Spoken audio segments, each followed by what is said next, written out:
Hello and welcome to yet another video. This is the 6th episode in which Naruto's childhood happens differently. After an incident, Naruto grows up as a guest of the Hyuga clan, but he is more interested in his clan's legacy and aspires to be Hokage. However, a certain fox always gets in his way. Please like and subscribe to show your support. Let's get the show started. The worst thing that could happen in the early morning was wake up after a happy dream. She recalled her location and the reason behind it, after opening her eyes to the darkness of night. Despite being checked by multiple doctors, Hinata felt weak and helpless. Her mother had forbidden her from using chakra. Whenever the doctors believed she wasn't paying attention, they kept their troubled expressions. Even after getting out of bed and walking towards the chair, which was only 2 meters away from her, she found it exhausting. In her dreams, she reminisced about the events that took place when Naruto moved to the Hyuga estate. Haruki had resigned as a shinobi and was now struggling to control Naruto. The extent to which he had labored in instructing Naruto proper manners. Hinata reminisced about how Naruto had appeared foreign to her. He was an entity that remained unrestrained by all the regulations and coercion placed on him. The boy was quiet and withdrawn but self-sufficient, facing his solitude with greater bravery than anyone she knew. Naruto's solitude was a surprise to her, given her tendency to clutch onto her mother and shyness. How long did it take for her to realize she loved him? Naruto's will and mental strength were the reason she was saved, not her father. Naruto had to face her demons and overcome them, but she managed to do so in a way that was unlike her teammates. How long had it been since the love turned into something more intense? Hitomi had made multiple attempts to foster a closer relationship between the two children. Hinata remembered how she was too timid, while Naruto remained formal and even slightly distant, performing the duties that Haruki had instructed him to do when someone in his main family was near. It was more difficult for her to act in a natural way towards him as she got closer to him. Hinata recollected that Naruto had never been comfortable with individuals his age, after reflecting on the past. He had eventually come to accept Haruki, just as he had with Jiraiya and the Hokage.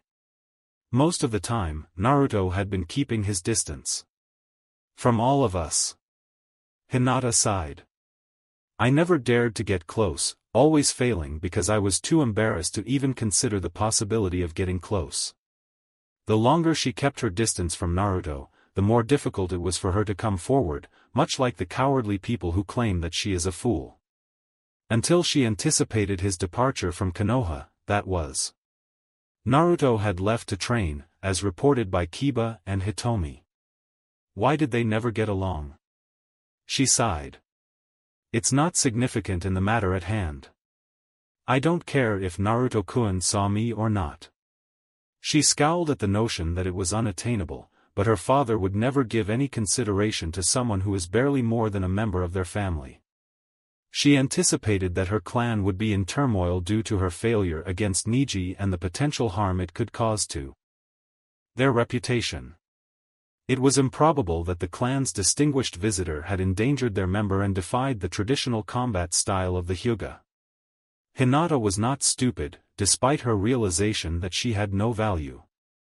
Every day, her mother came to see her, but neither her father nor her little sister had visited with her. She had caused her father to feel ashamed, and he would probably agree with the primary family's opinion that she was not qualified to be the next in line. Hinata shut her eyes once more. The idea of dreaming about the time her team went to those ruins was on her mind, and she wanted to do it. She was eager to witness the enthusiasm of Kiba and Akamaru, who seemed anxious until recently, no matter how much they tried to conceal their excitement. She wished to experience the careful tolerance that Naruto has shown towards them, and his unwavering loyalty. Her intention was to observe her sensei without a worried expression, just as she did when she was chastising Jiraiya for suggesting something that wasn't fitting.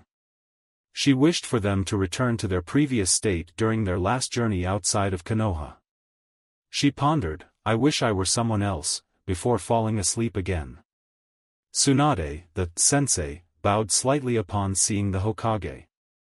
Despite the early hour, Hiruzen was already waiting at the main gate after being informed that they would be there. With a smile on his face, the old man said, "Tsunade. I am excited to see you again in Konoha, thank you." She said, "Don't be happy for long. It's only going to be a few days, after all. Once the exam is over, I am no longer present." Hiruzen's nod indicated his dismay, without any indication of disappointment. "You haven't abandoned your stance yet, either. According to the speaker, certain wounds are untreatable. You are aware of that. However, those are not the injuries that caused me to be here. It's clear to me that you and your partner were successful. Is that true?" Shizun's eyes widened slightly in response to the Hiruzen. "You swung me just off my shoulder last time. And so it turned out the other way around. I am sure I have aged too soon," he joked. As she bowed down, Shizun gave a courteous answer, "Hokage-sama."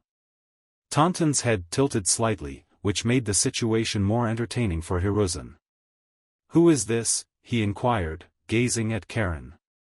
While searching for Tsunade, Jiraiya lied about finding her. Karina's atypical sense of smell could indicate that she has inherited ancestry from an unknown lineage. She assisted us in finding Tsunade and I gave her permission to go to Konoha. From my perspective, she would be a proficient shinobi. According to Shizun, Karen has the potential to learn the mystical palm method and could potentially become a skilled healer. Hiruzen sighed and acknowledged that not everything was confirmed, she said. "If you assert that she is trustworthy, I will put my trust in you." He was aware that Jiraiya was not the feisty fool he usually dressed as, and with Naruto's other sense, it was almost impossible for a young girl to trick them. "Hokage-sama, thank you," Karen said with a sense of relief. "Genma," Hokage yelled at his guard. "Karina is guaranteed a place to live and her skills and knowledge are evaluated before she is admitted to the academy or assigned to active duty."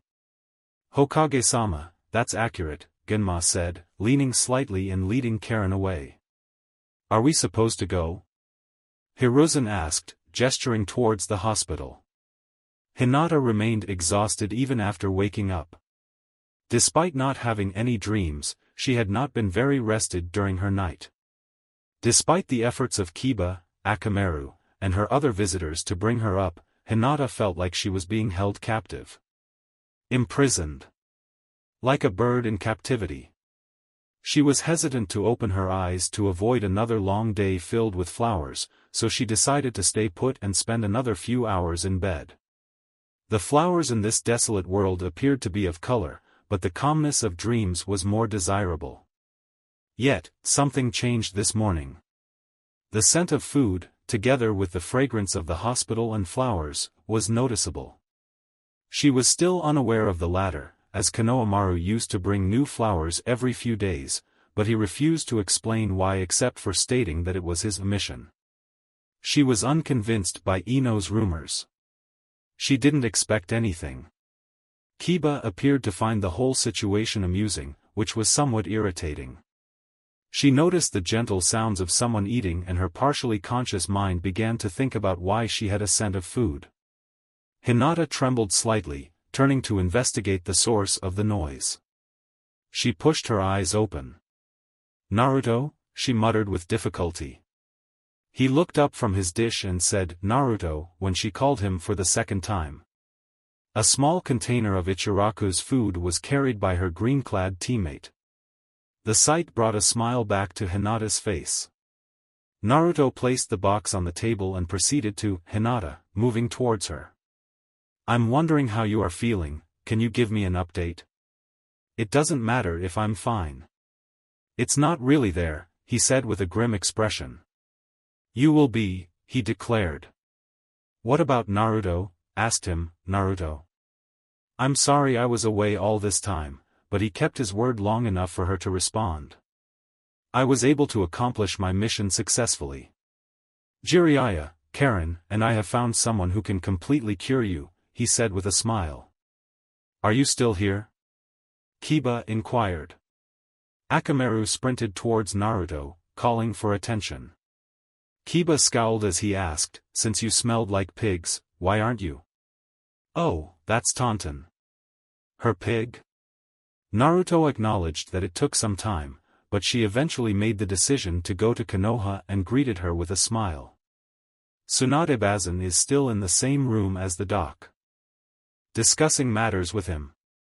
Hitomi-sama, who was aware of our return, somehow managed to reunite with us. Is it possible that mothers have an all-knowing mind, as Kiba admitted in a smirk.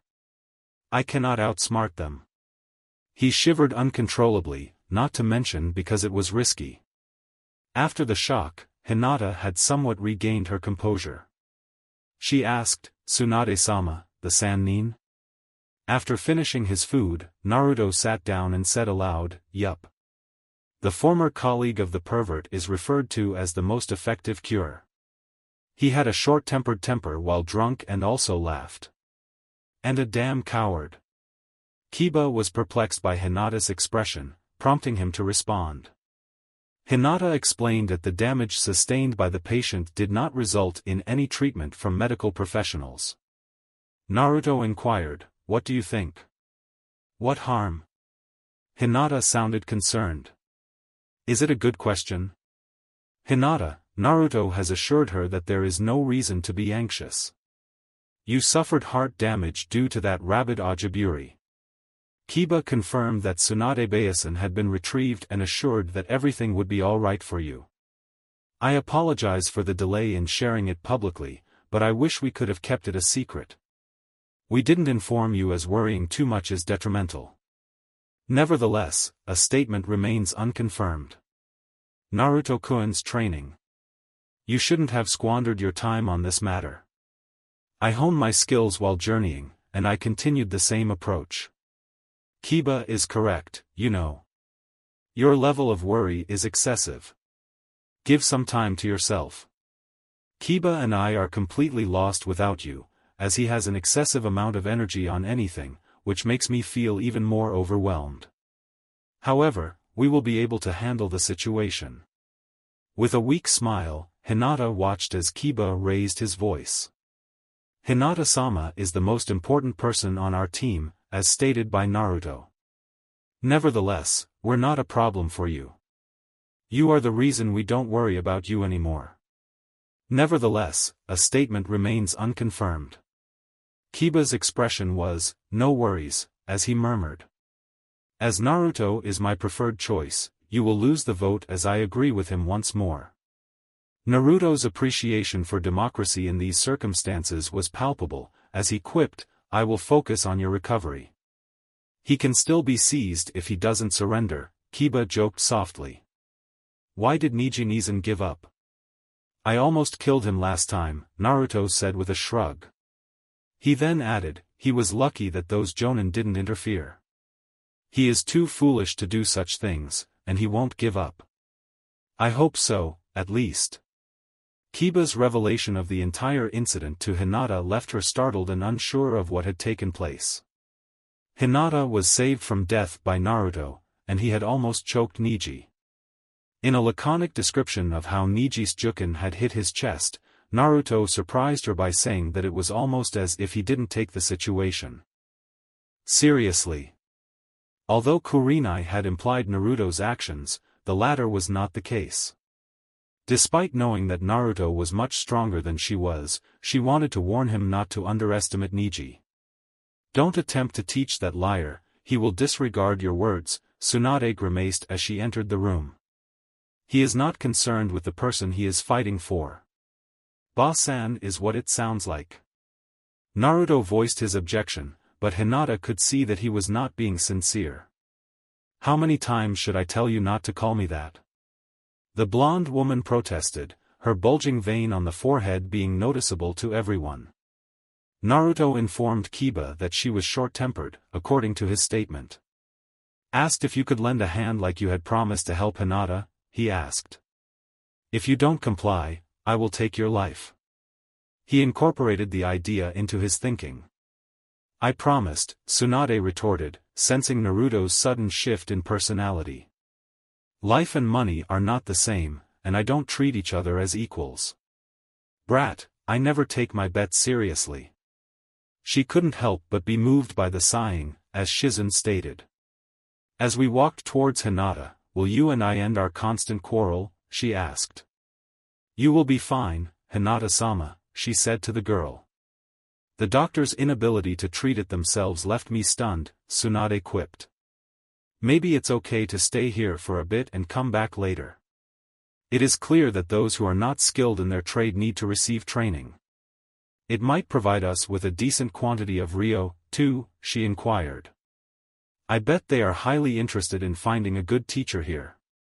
Tsunade urged the trio to leave before departing, while also looking at the two genitalia and the dog.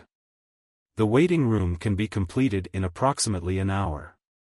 After saying, Jiraiya-sama, Kurenai bowed down. One of the Sannin was discovered on her doorstep, which surprised her somewhat in the early morning. Thankfully, she habitually woke up earlier than usual.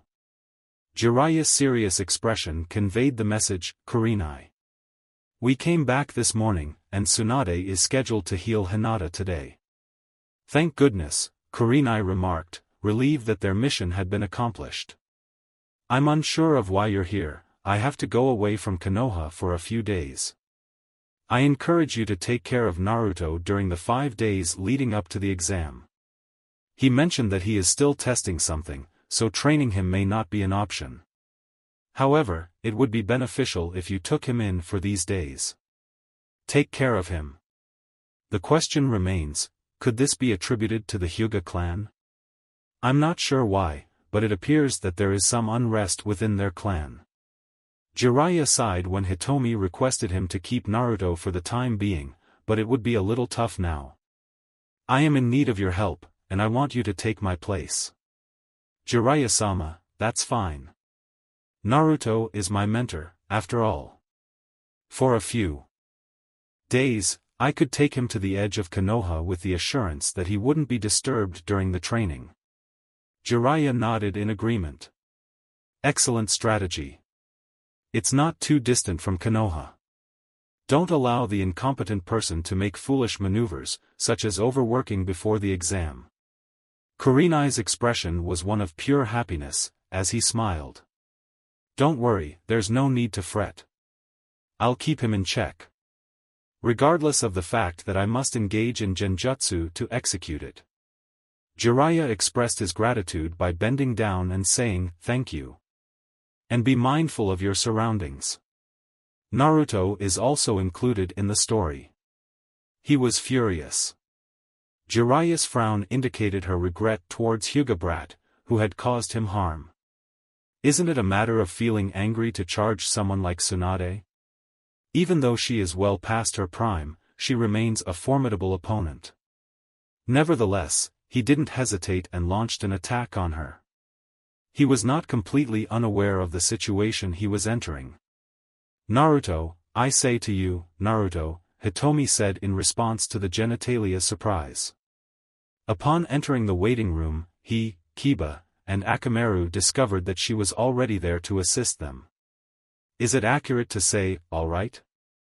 Naruto's expression was a hint of embarrassment, as he said, I don't need to thank you, while scratching his head.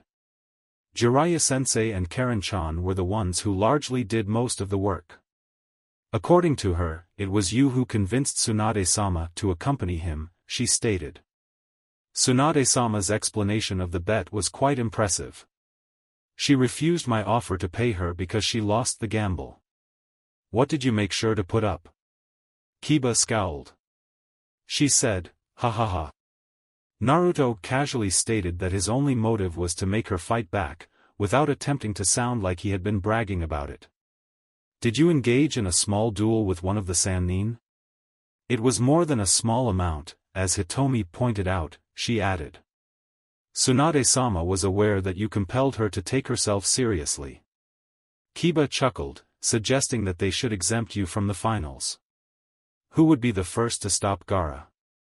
They chimed off, but mostly stayed still. Despite their bravado, neither of the genin was able to fully hide their concern. Hitomi expressed her satisfaction in having teammates like her daughter. Naruto interrupted Kurenai and asked, "Are you confident that this is far enough?" "No, I didn't intend to go too far from Konoha. The open space is adequate, especially for the initial trials." They had made their way to the edge of Konoha, and Naruto had provided her with his requirements for his test. She did not approve of his restraint on what he wanted to test. "I will see, Senegade," he had said to her. "To begin with, Sensei, I will make 2 bunshin and start my first attempt.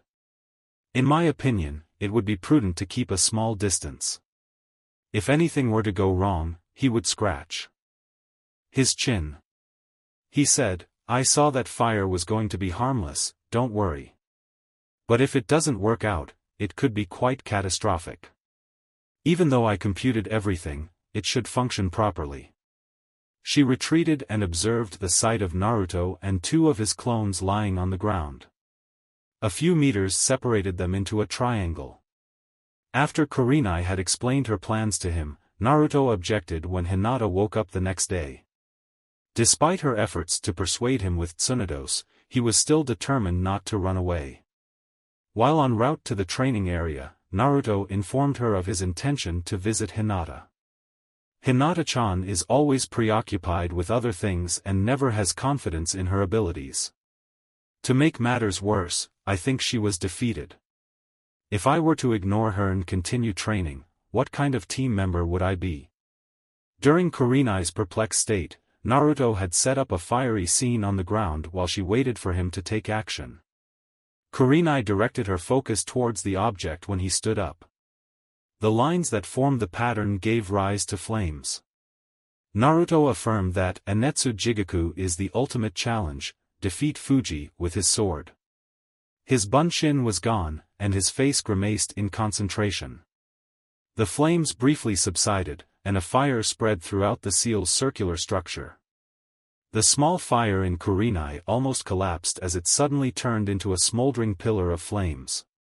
It was at least 5 stories tall, 1 meter in diameter, and the size of a 5-story building. The flames erupted, as if the voices of hell were calling out from heaven.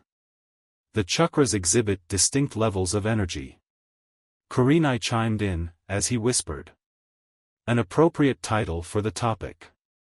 Anetsu Jigaku's Tale of the Flames of Hell. Afterward, she noticed something that required immediate attention. She yelled out, "Naruto, stop doing this." Naruto's expression paled in agreement as he struggled for a few seconds before the pillar of fire dissipated. Despite being sweaty and feeling fatigued due to the seal's pressure, Naruto was still taken aback by her sudden action. "Sensei, why?" she questioned. "These chakra levels are too hazardous," she stated. Naruto shrugged off his fears, saying, "Don't be so fucky. I admit it's a tough task, but I had the impression that it was going to be challenging. Although my calculations were slightly inaccurate, I believe I should have adjusted the seal to alleviate the strain." Naruto's chin raised, and he appeared to be aware of the problem, while Kurenai was still taken aback by another issue. There is no problem with that dash," she remarked.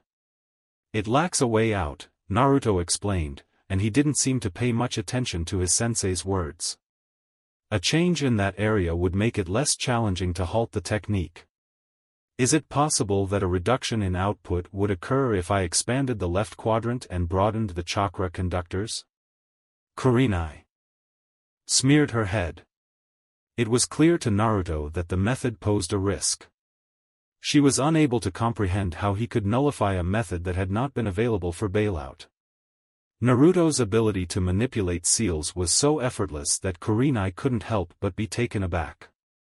After a few small attempts, he had established 3 more pillars of fire before the genin was too tired to continue for the day. The last one did not fail, at least, Naruto said with a smile. The power is not impacted by the escape mechanism anymore. Creating is becoming more challenging at present. Is that why you put in another bunshin? Kurenai inquired, and he speculated. Yeah. At times, that is the exclusive approach. Naruto acknowledged that it is more challenging to concentrate on 4 things at the same time than to divide my chakra among those who concentrate solely on 2 or 3 things, shrugging off the criticism. With his head wiped away, he laid down on the ground to release the sweat. He removed the shirt, which was also wet. "What's your impression of how Jiraiya-sama fared during your training?" she questioned, noting the effectiveness of the mesh material worn by him underneath his shirt. It was revealed by Naruto that he believed there was room for improvement. "The pervert had been teaching me how to jutsu, but I haven't yet accomplished the skill. Rasengan was the name he went by. Despite my efforts, I am still unable to control my chakras. At least not yet." He mentioned that I was still too irritated to concentrate properly. "The Raitun training was somewhat successful. Is it possible that you were referring to something unnerving?" Kurenai's eyes widened in disbelief after hearing him talk about various crazy things that should have been impossible for someone with Caucasian traits. Even the most skilled Jonin fighters would not be capable of performing the 4th jutsu properly. "I must have messed up while working on my seal, as it turned out to be accidentally training to use a Raitun. Despite being more challenging than Katon or Futon, it is still functional." "You're asking a question that has never been asked of you before." My guest's fire affinity was attributed to 3 factors. "Wind is my thing, and I have been practicing lightning for a while without realizing it. I'm still not proficient in it, though." He added that he attempted to make a seal, but it took some work as the notes did not specify its Raiten-based nature. This was due to his experience with the sensei's confusion, which led him to believe that it might take some time before it became effective. "In case you persist, ask Kakashi-senpai to introduce some new jutsu techniques." "It's not necessary," Naruto replied with a shrug of approval. "The jutsu I was using had been too complex for me, so I decided to learn a new one from Tsunade Bazin." "What was the jutsu she taught me?" "It would be beneficial for your taijutsu training." Naruto nodded as he spoke. "It's still a small part of my weakness, though. In addition to genjutsu, there are 2 forms of martial arts." Kurenai had first realized that Naruto did not possess the precise chakra control required for genjutsu, which was not evident to her. Guy, Lee, and Tenten were left looking confused as Kurenai yelled at them with panic. "Keep your distance." "What is the question?" The green-colored Jonin began to move.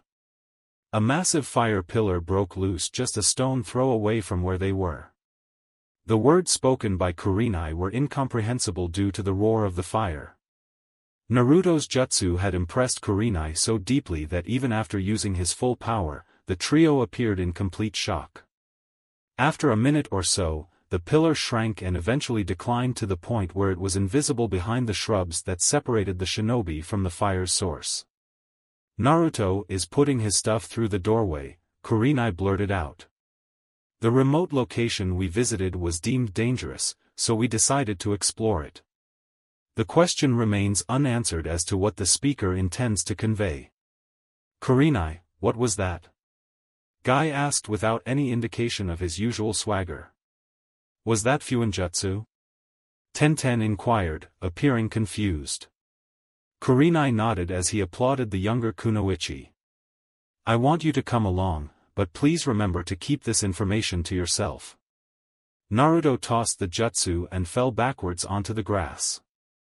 For 30 seconds, the Kyuubi's chakra was not utilized while trying to use it. "I'm still too weak," he murmured, sweating even after taking off his shirt and mesh clothing. Even though his pants were impervious to fire, there were some spots that appeared to be burned. Tenten remarked, "That's just weak." Naruto asked, "Are you completely insane? It didn't last long, did you?" "Apparently."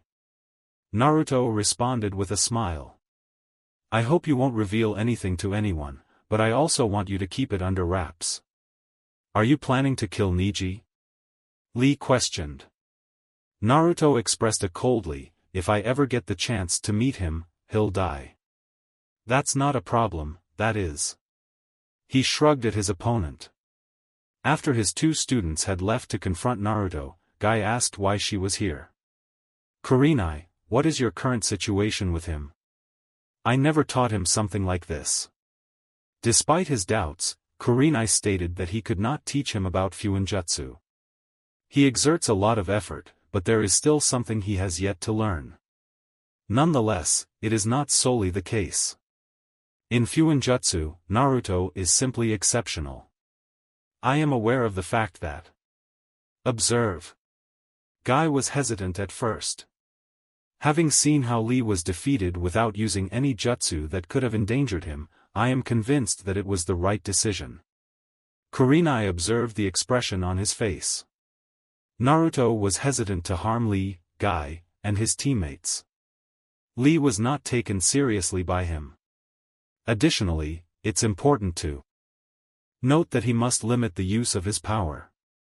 What is Naruto-kun's plan for Neji? Despite his actions, he remains my student. Guy's identity is not known to me. My plea to him not to give up hatred is a long shot, but I am uncertain whether my words, Jiraiya's words or those of the Hokage will ever reach him. Guy appeared unhappy. Take a listen, Guy. Kurenai initiated the process. Tenten tried to explain, what Neji did was cruel and wrong, by stating, I know what kind of injustice it was. Naruto's response was a grimace, what good would it be to kill him? He muttered, as much as his intention to kill Hinata, in an unsettling reply. I am not concerned about what others do to me, but I will not allow them to cause harm to my friends. Lee sighed, acknowledging the resolve of his fellow genin. Tenten was prevented from speaking out against it by him placing a hand on her shoulder. If you try to kill Neji, it will only lead to more problems for Naruto-san. It seems unlikely that anyone could alter your viewpoint. The promise you made is the driving force behind our arrival, he stated. You vowed to teach her some Fuinjutsu techniques, Tenten. He confessed that he wanted to discuss our struggle. Having forgotten his promise, Naruto kept his gaze fixed on the prized achievement. Yes, of course. Tenten, I completely shook my head and forgot about that one. What was on your learning list? Tenten hesitated slightly to acknowledge the difficulty of your seals. Nevertheless, the approach you employed to overcome Lee is truly remarkable. Wei seals are a practical solution, don't you think? Although the seal is a simple object, its proper use during conflicts can be challenging. Despite not comprehending Naruto's explanations to his teammate, Lee could perceive the difficulty of learning the techniques from reading books and scrolls. Naruto-kun's hard work and genius qualities were evident in his final words, as he smiled. You must have used that seal to push me, Lee remarked with a frown. How did you do it? My Kage Bunshin is gone. You were shattered by every clone you released. Tenten noted that the previous statement was untimely and there was a small gap between Lee's touching of the clone and its destruction. By using the second, every clone transferred all of its chakra to whatever came into contact with them. To put it simply, I trained them in a way that they can only perform that jutsu correctly. Regardless of their other activities, the Bunshin are quite feeble. It's a good point. I'm impressed by how smart Tenten was, she said. Just a thought, I had on it because I couldn't make sense of the gravitational pull. I was not willing to use anything that could be considered too dangerous. Despite never being subjected to any malicious behavior, why did I have to burn him down due to a lack of effort on my part? I went too far, Lee admitted, with a melancholy tone. I was aware of your quickness, but the gates really surprised me, Naruto said. It's true that you suffered physical harm as a result of that action, right? Guy asked. Lee smiled and said, sensei. The answer is, so what, exactly? When Naruto inquired about the storage seal, he turned towards Tenten. Naruto's seal knowledge was much superior to hers, making it somewhat uncomfortable to explain to the kunoichi. Naruto's explanation ended with a small demonstration and he then frowned. Are the lower parts utilized to swiftly draw the weapon from the seal? Upon Tenten's nod, Naruto removed his left-hand guard and drew a seal on it. Naruto adorned the seal with a few kunai. I anticipate this seal will be of great assistance. My old storage seal looks rather foolish, he joked. Tenten exhibited a slight reddish flush. Is it possible that I could be a part of it? Can you educate me on the principles of Fuinjutsu? No, Naruto muttered, uncertain if the girl was serious. What do you want to learn? What should I say? I'm not sure, it's fine. The Uzumaki clan has a few jutsu, but I believe that they are not significant due to my status as the last member of that clan. Kurenai caught Guy's eye in surprise. The older Kunoichi appeared equally surprised by the sudden turn of events and had no knowledge of what was happening. It's possible that instructing you on just a few seals won't be effective. Naruto advised putting the basics first in order to make things more manageable. The Uzumaki scrolls have taught me a lot more than the basic knowledge in Konoha. It's not an offense, he quickly stated. I offer you Fuinjutsu training and assist me in using weapons, so let's strike up a deal. Even if I care to be treated differently, the other individuals are not exempt from participating in hell. There was a sense of confusion around Lee's appearance. Naruto-san, I'm unable to find it. The basic theory is something that everyone should learn, as per Guy's statement. A sparring partner would be advantageous for you, Tenten. Lee bowed and exclaimed, haha. Although unsure if his incompetence as an instructor meant that he could learn much about Fuinjutsu from him. Tenten reflected on her actions with a thoughtful look. Spears or pole arms? Naruto inquired, and he smiled at the thought. I found people to be quite fascinating, in fact. Tenten scowled at the compliment, noting that you had become an expert in every weapon possible. She smiled and said, I have never used a spear before, I don't even use the trident, but, we're working it out. Kurenai said, it'll be after the exams. It would be a bit pointless to learn new Fuinjutsu at this time. Should I inquire if Hinata and Kiba are interested in participating as well? Naruto pondered, I'm not going to lie. Nevertheless, it should be noted that the majority of the seals require significant amounts of chakra energy. The more advanced jutsu may not be feasible. Tenten and Lee nodded off, and Guy pressed his thumb aside. As you appear younger, Naruto-kun, I'm ecstatic. When Hinata had looked at her inquisitively, she gave a light-hearted blush. Would you like me to have some proper food for you tomorrow? Can you explain what I am? It's not necessary to do it. Food being labeled as such in this hospital is nonsense and makes people feel even worse, he stated with a smile. I should have pondered that earlier, though. It's possible that I could have brought you some decent food from Konohamaru. You were the one who truly did it, you know? The color of Hinata's blush was closer to her natural shade, which is the same shade as when she first threw up. Naruto shrugged off the question, you compelled Konohamaru-chan to purchase those flowers? I had a desire to do something, but also to leave the city of Konoha. Konohamaru was kind enough to lend me a Gama-chan, so I did. It's a fact that I just said it. Hinata expressed gratitude by bending over her head, but was still dissatisfied with the hospital's decision not to leave her bed. It's fine, he said with a smile. While I lived in the orphanage, I've only been to this place a few times, and it still has the same level of foulness as the other facilities. I had the impression that adding some flowers would enhance the situation. He added, I thought you had a taste for flowers when you first told me, with some uncertainty. I can't say it enough. I am obliged. She shook her head in wonder. Get some rest, he joked at her. Bachan advised you to keep your cool and stay relaxed today, even though you may be able to walk a bit tomorrow. Hinata seemed crestfallen.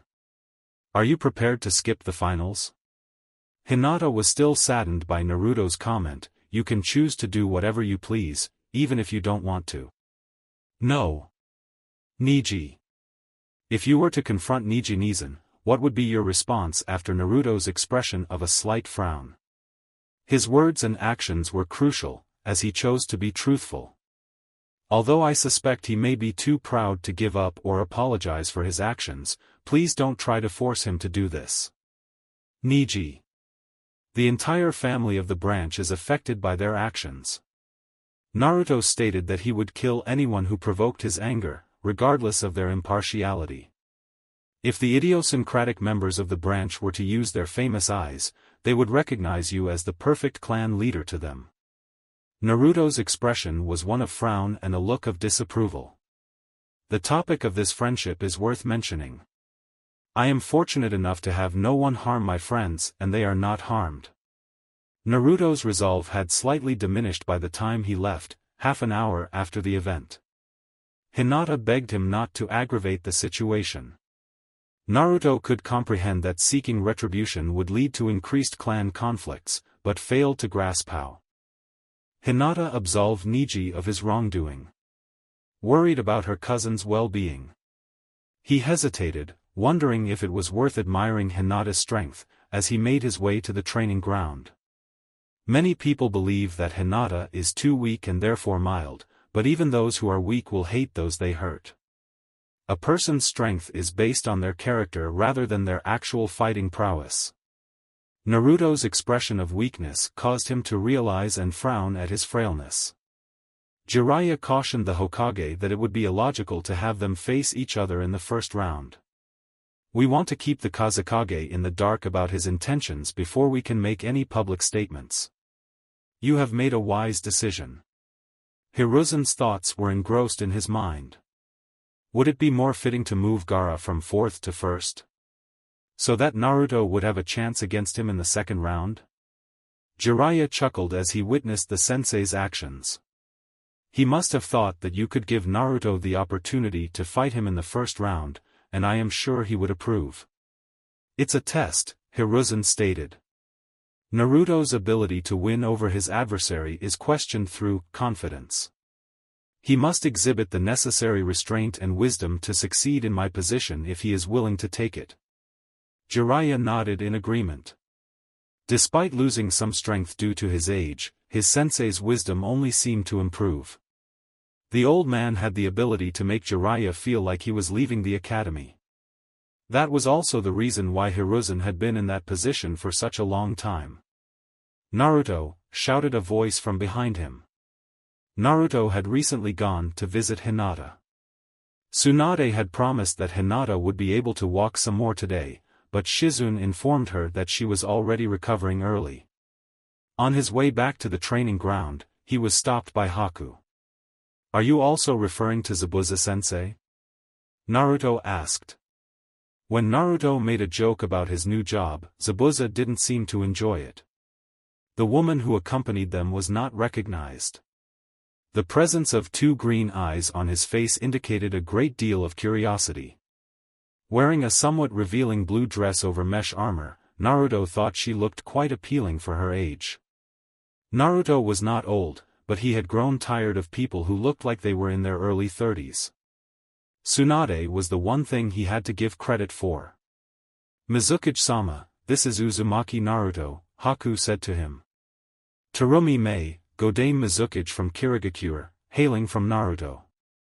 Naruto abruptly surrendered to the woman after a brief moment of surprise. Mizukage-sama, I'm sorry to hear. Please don't bring any formalities with you, she said in a calm voice. Are you the same madam who defeated Haku? He smiled and asked if you didn't want to take revenge on him. Shaking her long auburn hair, the woman laughed and said, no, in response. The reason I came here was to restore diplomatic relations, not to create any more issues. Zabuza stated that Mizukage-sama was recently installed. Haku and I made the decision to go back, because that's why we did. I couldn't stand the old ways, and our new Kage agreed with me. Oops. Mei had slapped Zabuza on the head. He doesn't get me, she asked, completely misinterpreting the situation. While Haku couldn't keep his laughter at bay, Zabuza looked surprised. Mei commented, I'm really pleased that you emerged victorious in defeating Haku. Haku asked, have you not been using your mirrors, and replied, my lady, I was full-throated. Naruto attempted to explain his experience by stating that the Gotogai's behavior had upset him and that it was unfair. Mei exhibited a curious demeanor. Power was not linked to emotion, at least not to the degree that he could easily defeat Haku as she had been told.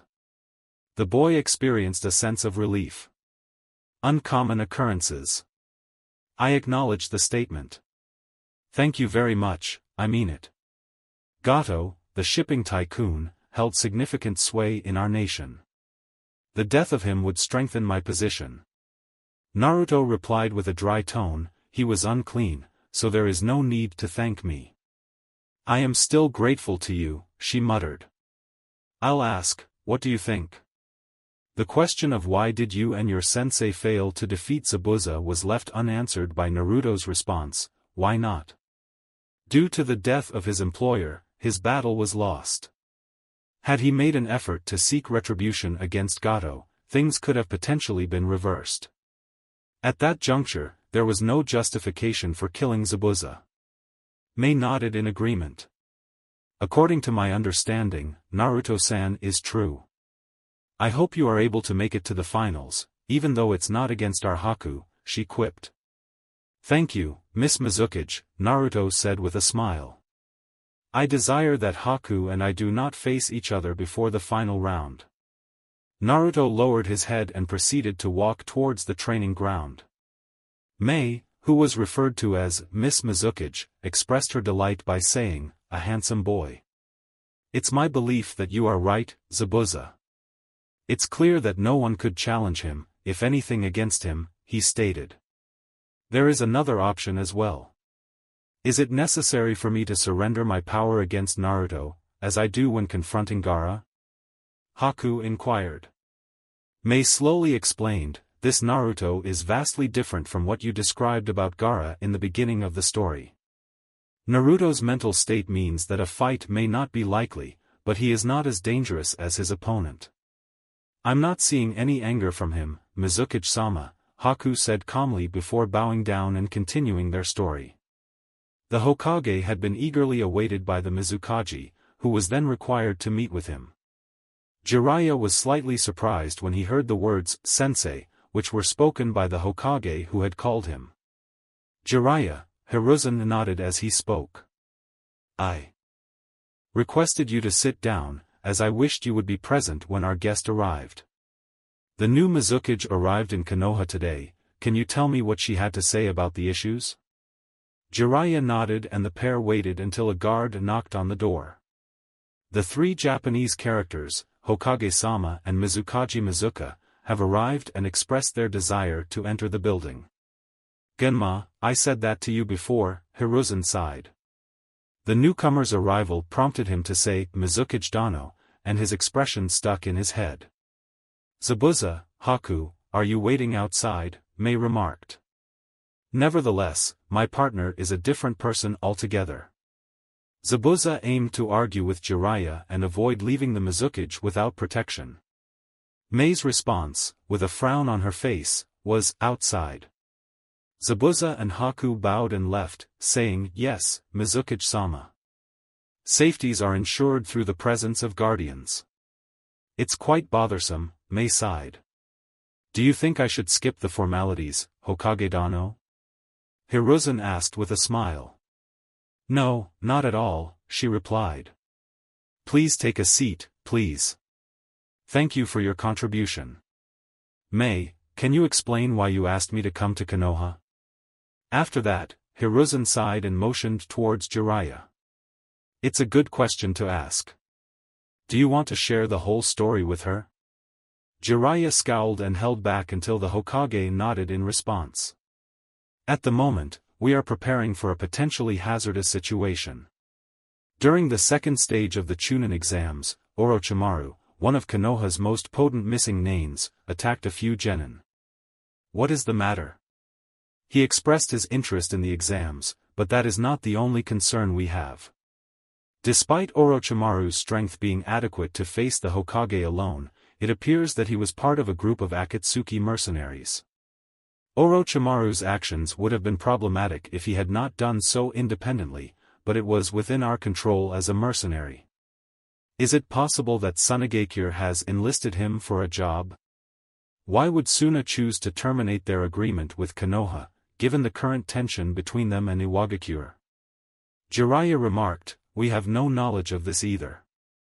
The Kazekage sent only one team to the exams, and a very unstable Jinchuriki was part of their roster. Despite being the most extreme situation, when you consider all the other factors, this is still not an entirely negative outcome.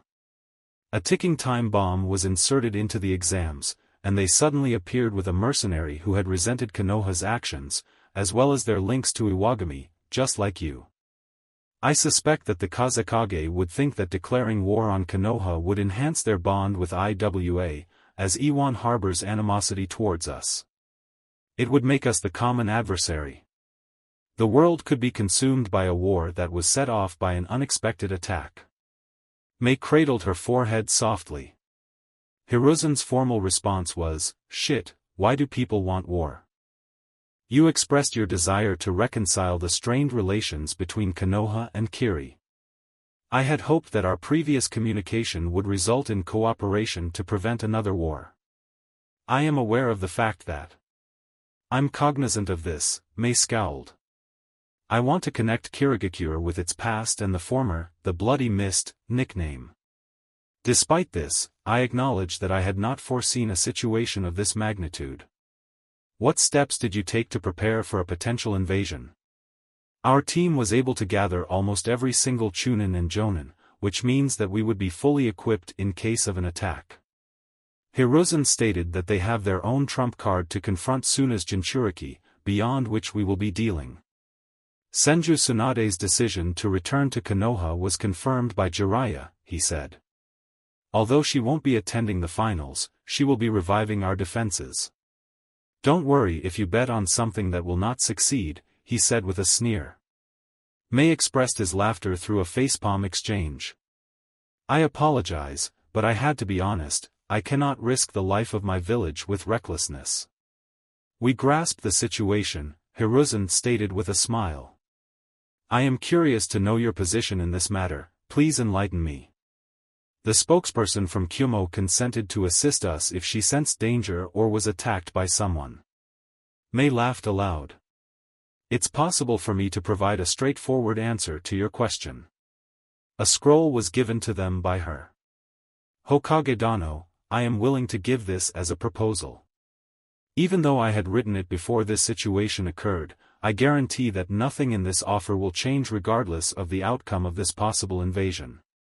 Konoha will receive aid from both myself and my Jonin guards, and any attempt to attack Konoha during the Chunin exams would breach the agreement between the 5 nations. The scroll with the Mizukage's proposal was handed to Hiruzen, who then stood up and bowed. Thanks, Mizukage Dano. Naruto's exhausted state was observed by Kurenai as he looked down. Is this a success? Naruto's pan was pronounced. The seal was able to maintain its performance for more than 40 seconds without the Kyuubi's chakra, while still maintaining its output at its peak. Without. Kurenai remarked. Are you capable of distinguishing between your own chakra and the Kyuubi? Can you manage to do so? I've been able to differentiate between the two for some time, but the challenge is that whenever I become angry, I find myself constantly losing interest. It's genuinely uncomplicated. Are you urging me to remain calm and collected? Naruto inquired, with a smile on his face. I'll probably say that, but I won't make any commitments. What strategy will you employ to overcome Niji? She acknowledged that he had a clear preference for fighting the Hyuga. You're assured that there will be many people who will look at you tomorrow. The problem is not related to Niji. Gaara is the only one who poses a threat to me. Although Sasuke may be difficult, you have already taught me the basics of dispelling genjutsu. I am optimistic that it will be satisfactory. Kurenai nodded and recollected how quickly Naruto had picked up the song, nodding with satisfaction. Genjutsu may be too challenging for you to handle, even if you attempt it. It's important to keep in mind that the Sharingan explanation should not be viewed directly. Kurenai was aware that Naruto had harmed his chakra by using the Kyuubi's chakra, and she attempted to use Genjutsu against him. She shook her head in agreement. Naruto inquired, will Gaara use a Netsu Jigaku to kill her, while looking serious. I would prefer that any action I take against Gaara is within the bounds of the exam, but my sensei's statement may not infringe upon any treaty between Konoha and Suna. Naruto pondered, I'm not going to lie. These past few days, the woman was very affable. In every sense of the word, she was his teacher. Kakashi's students were left to fend for themselves, but this woman shows more concern for her own reproductive health. He was not exempt from the dangers. Although Naruto didn't have much trust in others, she had definitely left a lasting impression on him. Kurenai's expression was one that indicated he didn't smile. It seems unlikely. Naruto explained that Gaara's teammate, his sister, was the one who spoke to them. Gaara's condition is attributed to the overwhelming power of his demon, as she stated that it only makes him worse. Despite his efforts to keep the demon at bay, the seal's ineffectiveness led to its corruption. She recounted the seal that was placed on him, after I promised her to do everything in her power to assist him. Kurenai said, go get help from me. Are you mentally fatigued? Is it possible to avoid a lot of trouble by not taking his life, even during wartime? There are two ways I can approach this situation. The first is to either repair or reinforce his seal, which may be a challenging task during the match. As a second option, I aim to diminish the impact of his demon on him. How can that be? I experienced the same thing. It took some time for the Kyuubi to recover from the exhaustion of its chakra. It appears that the sealing has a negative impact on their recovery. By doing the same thing to Gaara, he should be able to control his emotions. You're correct in saying that. I have yet to come across someone like me, at least not before the exams. If I have the opportunity, I'm not going to end Gaara's life. You resorted to using this seal of hellfire during your training, did you? I am not sure what Gaara's demon is capable of, Naruto said with a shrug. If things go wrong, I must have a backup plan. Despite being concerned, Kurenai was aware of Naruto's belief and could see the truth. If Gaara were to die, what would be the consequences? Naruto's response to a question about war was somewhat toned down. That's the reason why I will endeavor to rescue him. However, Gaara was sent to the exam by Tsunagakure, who knew that he could die. After Naruto got up and gathered his belongings, Kurenai noticed her student was keeping a serious expression on his face. I had a question for the Senate, namely, Sensei. He initiated his speech. I can't say it enough. What is your definition of strength? Kurenai scowled. Haku, huh? During our conversation, Haku mentioned strength. The need for a reason, such as someone or something, is essential for people to be strong. The sound of it is reminiscent of the will of fire. In my opinion, Haku's assertion is that individuals can only achieve true strength if they have a sound reasoning behind them. The reason Kages are so powerful is that they have to fight for an entire village. Naruto inquired, do you believe they are fighting to secure themselves? They prioritize the welfare of their community and serve to defend the people they care for. According to Kurenai's nod, Shinobi are still perceived as tools by the public. Our duty is to dedicate our lives to those who have taken the oath to serve. Nonetheless, it surpasses the mere act of taking an oath. It's a universal experience to have people who are loved by you. We fight for the rights of our families, friends, and loved ones. Naruto's thoughts were too much to handle, and he didn't speak for a second. The fourth person's actions caused me to become a weapon that is meant to protect villagers who are disinterested in me. Kurenai questioned whether she had any love for someone else, trying to suppress the sorrow in her heart. Naruto's eyes flicked as he said, it'll be funny if you do it. Jiraiya and the older man. Of course, there are other Hinata such as Haruki, Ako-san, Hitomi-sama and some of the Hyuga. You, Kiba, Akamaru, and your sensei. Those are the reasons why I have to fight, I guess. Kurenai gave a slight frown and was relieved that her student had not displayed such heartlessness as she had anticipated. Irrespective of one's own humanity. Naruto's rejection due to being placed in a different team made it difficult for him to distance himself from the others, leaving him with only one regret. His trust in others had diminished, and he was now more cautious around people after being rejected again. With Hinata's assistance, he gradually experienced a change that led to his transformation again. I might be able to offer my life for them.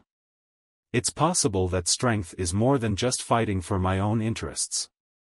Deciding to die for my friends would be a significant and meaningful act of kindness.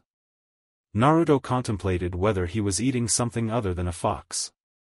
While thinking that, he sensed the fox's discomfort and smiled. His only option was to bring down his enemy and the demon that destroyed his life. If someone were to hurt you or tried to kill you, would you consider forgiving them? Kurenai remarked, do you mean Hinata and Neji? Hinata is knowledgeable about the regulations imposed by her clan and their impact on individuals such as Neji, who are subject to them. Although I cannot determine if I would do the same, I believe that acknowledging someone else's suffering is the starting point for forgiveness. To put an end to hatred, one must first consider forgiving people. Naruto nodded and retreated to collect his belongings before returning to Konoha. I may not be able to forgive Neji, but I will do it for Hinata. Providing Neji with an apology for his actions. If he doesn't, I'll ensure that he remembers the lesson with dedication. Hinata was allowed to return home by Tsunade the day before the finals started. According to Hinata's mother, Hayashi was disappointed with the outcome and believed it would be better if she joined her parents and sister in the arena, given the current state of the clan. Although she would have had to stay at home, Hitomi arranged for her to come instead of staying elsewhere at the arena. In the early hours of the morning, Ako had arrived at Hinata's room to assist her with preparing for the day. Hinata had made a good recovery, but she still felt tired all the time. Ako-san, I am grateful, Hinata said after Ako handed her the clothes she wanted to wear today. Why do you think that? Hinata-sama was asked by Hitomi-sure to take her to the finals, and the girl with brown hair replied politely. Hitting out seats for Hitomi-sama and myself was a mutual request from Naruto, but Haruki Sangak and I wanted to witness Naruto's journey. I was taken aback, Hinata declared. The older girl chuckled, not really, Hinata-sama. In case I couldn't witness, I would have still been present to lend a hand. Hinata scowled at the question, what's going on?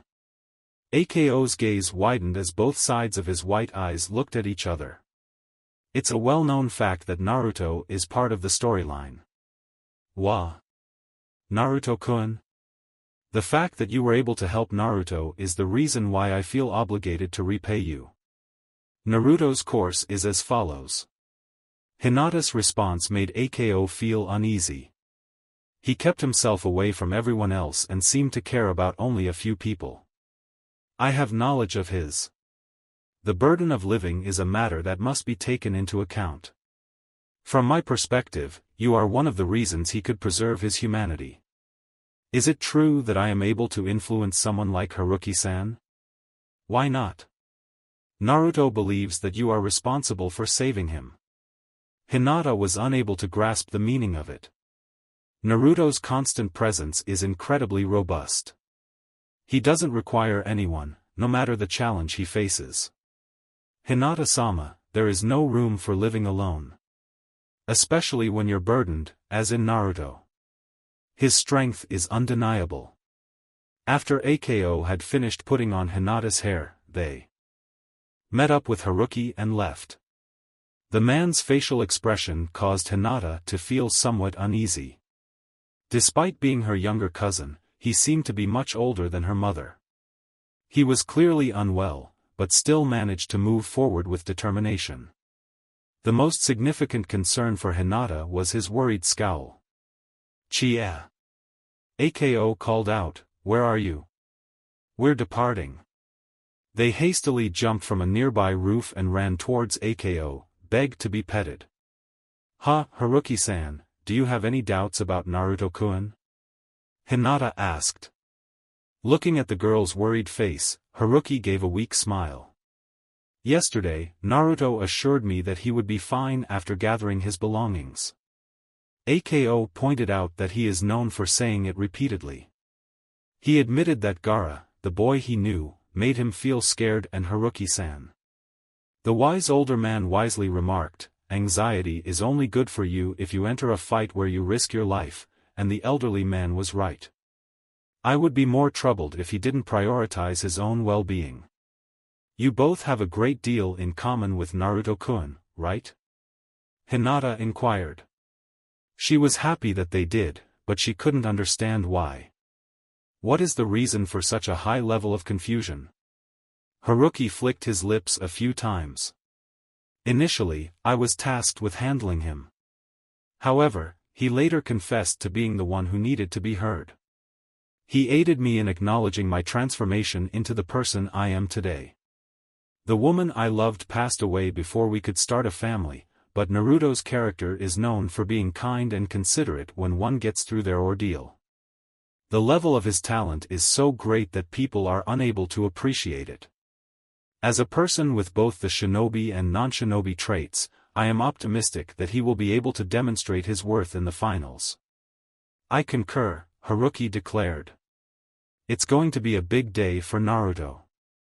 We had to go, because Inuzuka-kun asked us to meet him in the park in front of the arena within a time frame of over 15 minutes. Hinata nodded and trailed them outside. Haruki's perspective was understandable, but Ako consistently declined to discuss her reasons for serving Naruto. At first, she and her brother would be tasked with serving the primary family. Assuming that Hanabi was under his care. Rather than doing it, she had appealed to Hitomi for a change. Her mother always kept the reason for Hinata's behavior hidden, claiming it was her own fault. Hinata was too timid to ask the question that now looms. Naruto expressed his annoyance with being silent and feeling frustrated about being pulled inwards again. The Kyuubi screamed, "Leave me alone, you weak boy," and then he hollered. "What is your plan of action?" Naruto asked in a frantic tone. "Aren't you aware of what I want to do already?" With his claws drawing near the bars that separated him from Naruto, the Kyuubi shouted, "Beat that Gaara, yes." Naruto's response to the question, "Do you believe I can rescue that jerk?" was as forthright and unfeeling as his own. "Why don't I give it my all? What do you think? My emotions are not limited to hatred alone." Despite his current actions, Gaara is not at fault for his evil deeds. The first person I've ever met who experiences the same issues as me is him. Yujito-san, whether like me or not, was able to break free from her demon's grip. In contrast, Gaara is in a situation similar to mine. The colossal creature, identified as the persistent brat, refused to go into Naruto's presence. Assume that I'll wait patiently and witness the outcome. Why do you hate Gaara's demon so much? You want me to kill him, don't you? The one-sided loser should not have been overly arrogant in his belief of being able to confront me. Brat, I'll give you the chakra to beat that loser this time. Naruto reflected on the silent fox's back, saying, "Thanks. I guess." The boy was unsure of how the fox would provide him with such an opportunity, as one of the big eyes opened wide open in Naruto's direction. "You are obnoxious beings, you filthy souls." The demon roared in genuine fury and warned Naruto not to be ashamed like the mongrels, before expelling him from the inner world. "Shouldn't I keep my cool?" Kakashi asked. "I already said I would," the irritated Uchiha replied. After the Jonin completed his seal, Sasuke was unable to feel the chakra that was present in the so-called cursed seal of Naruto. Sasuke was trained by Kakashi after that. It is far superior to Sasuke's previous training. Despite this, the boy was unfazed. He desired to increase his training, but Kakashi had disallowed him, stating that Sasuke should not overwork himself so close to the pool before the finals. If that seal is broken, your competition will be over, Kakashi declared. The examiner is cognizant of your situation. Exceptional. Sasuke refrained from speaking. It was saddening to see the Jonin have to do it again, as if they were some dumbass like Naruto. Sasuke's intense training and desire to gain as much power as possible was fueled by Naruto. Naruto's performance during the preliminary rounds was a huge success.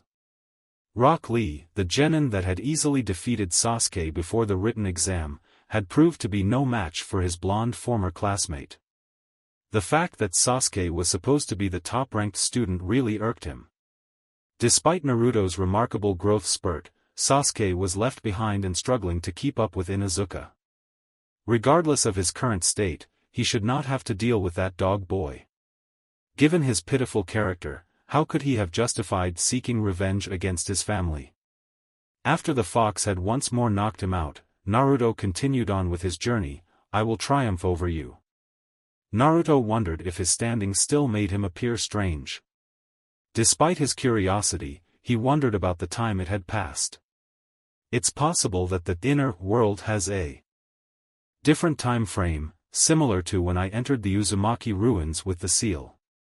This morning, the old pervert statement was contradicted by this. While visiting Naruto, Jiraiya remembered that Naruto had instructed him to balance the chakra of Kyubi. The old man's fear of what could happen if numerous spectators saw him lose control for a brief moment was suspected by Naruto. I won't blame him, but if they see me like that, it's likely to make them feel even more fearful and unkind towards me. Trust me, they will see that I am in complete command. It's conceivable that the fox desires to instill fear by making it more formidable. The last statement was a genuine one. Naruto was captivated by his thoughts and felt like he was on fire when Shikamaru touched his shoulder. Naruto, have you been awake lately? I've called you 2 times already. The lazy genin asked. Oh, not a single one. Can you please tell me, Naruto acknowledged that he was temporarily paralyzed due to lack of concentration. Hi Ino, how was your training experience? He asked, noting that the blonde kunoichi had been in pursuit of Shikamaru. When Ino reflected on her training, she nodded and grimaced. The training was a nightmare. Asuma-sensei appeared desperate to make us stronger, but I'm not sure why. Shikamaru smirked. It's probably going to be another risk. The sensei is never taught that it is too difficult to argue with women. This morning, Kurenai-sensei appeared to be in a relaxed state, as Naruto said, the announcement read. Ino squealed once more. It's likely that our silly character got caught again in a trap. By now, he should be aware that we won't be able to overcome our disadvantage. Naruto inquired if you were prepared to participate in the finals. Shikamaru was frank and candid when he said, not really. Asuma-sensei's threats have caused us to give up either of those. The expectations of tumultuous adults and their tendencies. Naruto, can you tell us about your training? Ino posed a curious question. You left Konoha, did you leave? What was the question? Naruto said, I had a brief mission to complete. The training went smoothly, and everything was good. I'm curious about how it will turn out today. Yeah, please. It would have been nice if we had known who we would fight against, as I wish, Shikamaru said. Gaara is the only one that would be acceptable, in addition to her. Shikamaru inquired about his knowledge of Naruto and wished to continue reading. In an attempt to be innocent, Naruto asked, what's up? It's logical to refrain from fighting him, as I read in the preliminary stages. I think you had a clear idea of him, Ino conveyed. During the initial trial, we underwent a thorough evaluation. Were you acquainted with him? No, not at all. I'm not really sure, Naruto said with a smile. In reality, his chakra is unsettling. We've been told that's what Shikamaru seemed to be, despite his lazy nature. He is aware of something, it said. Despite Naruto's lack of speech, we wouldn't be endangered by his actions. Regardless of any information provided, Gaara is undoubtedly too perilous to confront. Naruto was not fond of telling lies to his former classmate. The academy era was marked by only two individuals, Shikamaru and Choji, being known for their friendly demeanor towards him. Despite his own desires, he was not allowed to speak of Jinchurikis or demons. Naruto made a compromise between him and the other person, saying, "If I were you, I would lose the opportunity to fight Sabaka no Gaara. I felt the chakra radiated enough to know that I don't have any chance," Shikamaru said in a casual manner. Naruto has a plan to confront him. The presence of Sasuke entering the stadium in front of them caused Ino to become agitated and end their conversation. Choji and Sakura were asked by Lee about their expectations. Upon entering the stadium, they encountered each other, but Lee did not acknowledge that he was following Sakura. Sasuke-kun is expected to perform admirably and achieve success. Sakura was unable to control her inner Shino-kun, and she also expressed her desire for him to win. Choji shook his head in one hand and looked down. "No, really. In my opinion, Neji and Gaara are more hazardous than Sasuke." Shikamaru's prediction was that Naruto would emerge victorious in the tournament. The hefty member removed a packet of crisps and proceeded to consume them. "Naruto-kun will," Lee nodded confidently. He was careful not to disclose what he had learned from Naruto's training. "Neji's genius is matched by Sasuke-kun, but I believe Naruto and Gaara have a better chance of succeeding." Before assuming any doubt about his teammate, he stated, "I'll be rooting for Tenten." Naruto's abilities are highly regarded by Sakura, who expressed disbelief with the character. She was content to shield Sasuke, but recognized that Naruto appeared more superior than them. Even in her most desperate dreams, she recollected the massacre in the Land of Waves at times. Lee chuckled, "Well, I have," and smiled again. "I can only imagine my emotions after he vanquished me, but I will ultimately triumph over him." Choji muttered with surprise. "Before the exams, my team had regrouped and faced Team 8, but they were defeated before anyone could understand their defeat." Sakura was astonished. This could be the reason why Ino had become angry earlier, especially towards Hinata. Shino's frequent praise of Kiba and Hinata is matched only by their positive comments. Choji nodded and stated, "They are definitely good. In my opinion, Naruto is the primary reason why we lost that much." Asuma-sensei expressed his desire that Ino and Shikamaru would not have to confront him immediately. "Why would he do that?" Lee asked with a frown. "What's more exciting than facing the most formidable opponent?" Sakura retorted. "Going through the next round, demonstrating your abilities, and getting promoted," she stated bluntly. The green-clad genitalia's affection for her was something she knew, as he had conveyed in his own awkward and unapproachable manner, and although she thought a particularly nice guy, she found him to be quite clueless at times. Naruto's chances seemed to be the most favorable, as he underwent significant changes during his time at the academy. According to Sakura, Ino Pig confessed her admiration for him. "I am unable to comprehend why she made such a big deal about which hair color was better. She couldn't have been right to suggest that Naruto and Sasuke were on the same level, but Sakura was impressed by his abilities and remained humble. Unexpected yet awe-inspiring. During the preliminary rounds, he emerged as a true prodigy. Her perception of him had the same elevated quality as Sasuke's. In contrast to Sasuke's melancholic demeanor, Naruto is generally a nice and cordial person, an inner voice remarked sarcastically. The outcast's behavior is akin to that of your Mr. Perfect, not the other way around.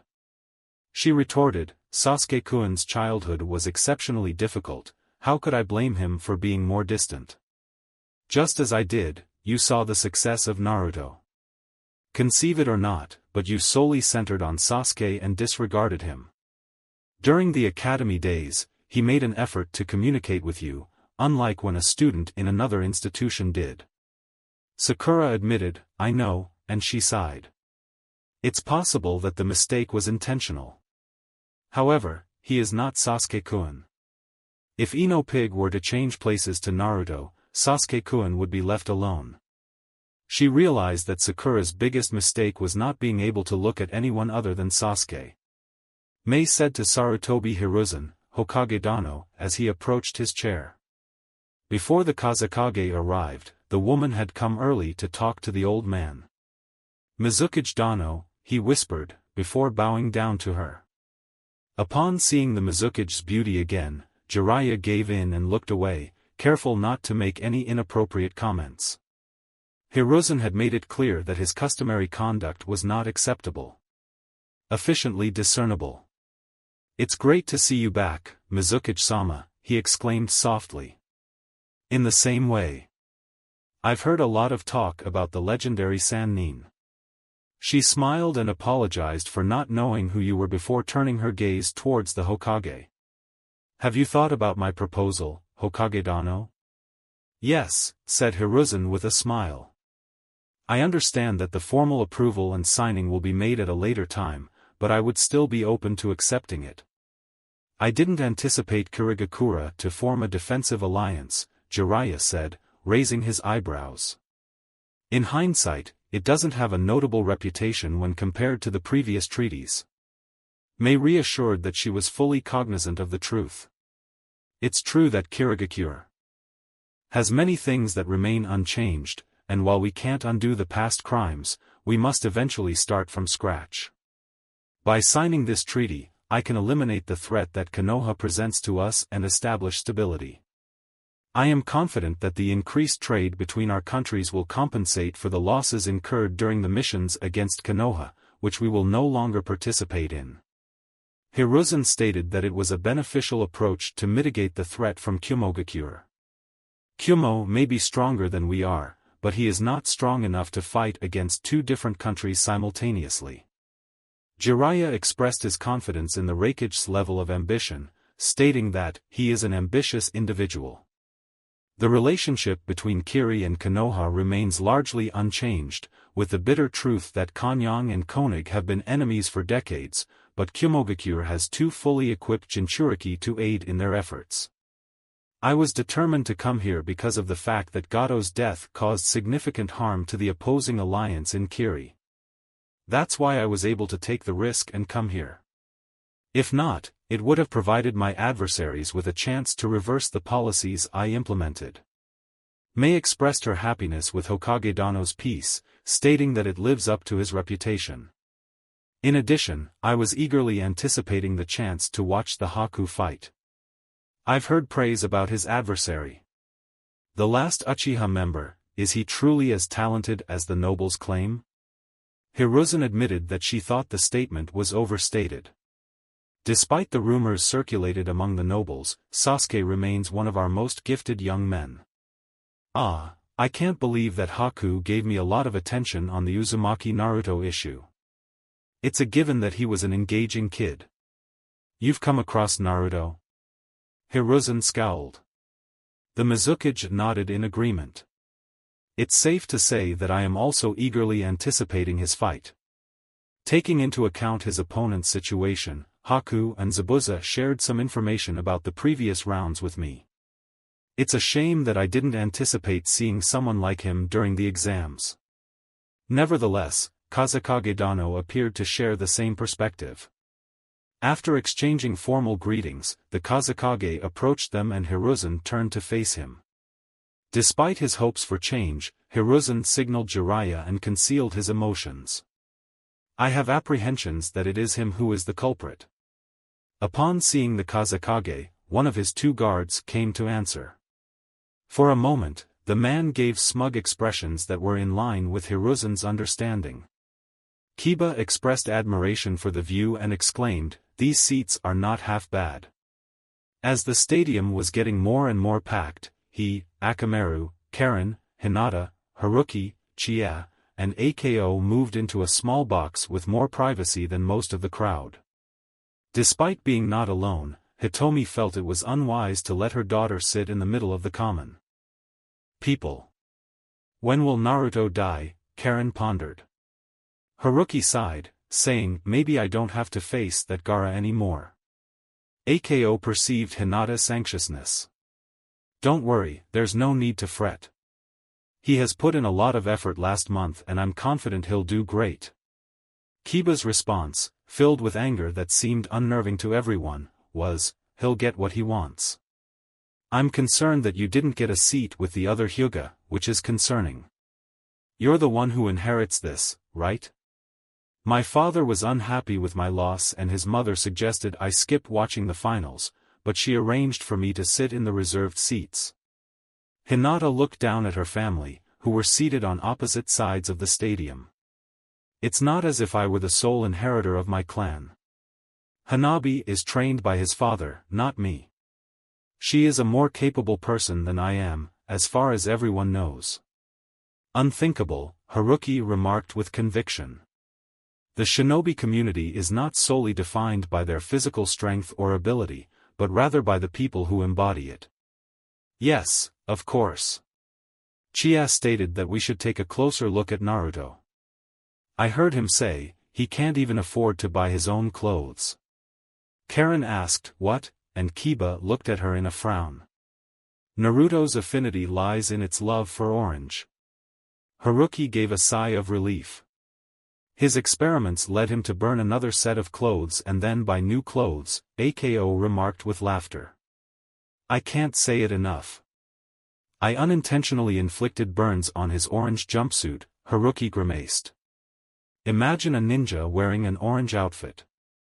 If he did, it would be self-inflicted harm. His thoughts are always in the spur of the moment. His brains are affected by his scrolls, and I swear by them. Did Naruto-kun's mother gifted him with those clothes? Hinata questioned. Or could be.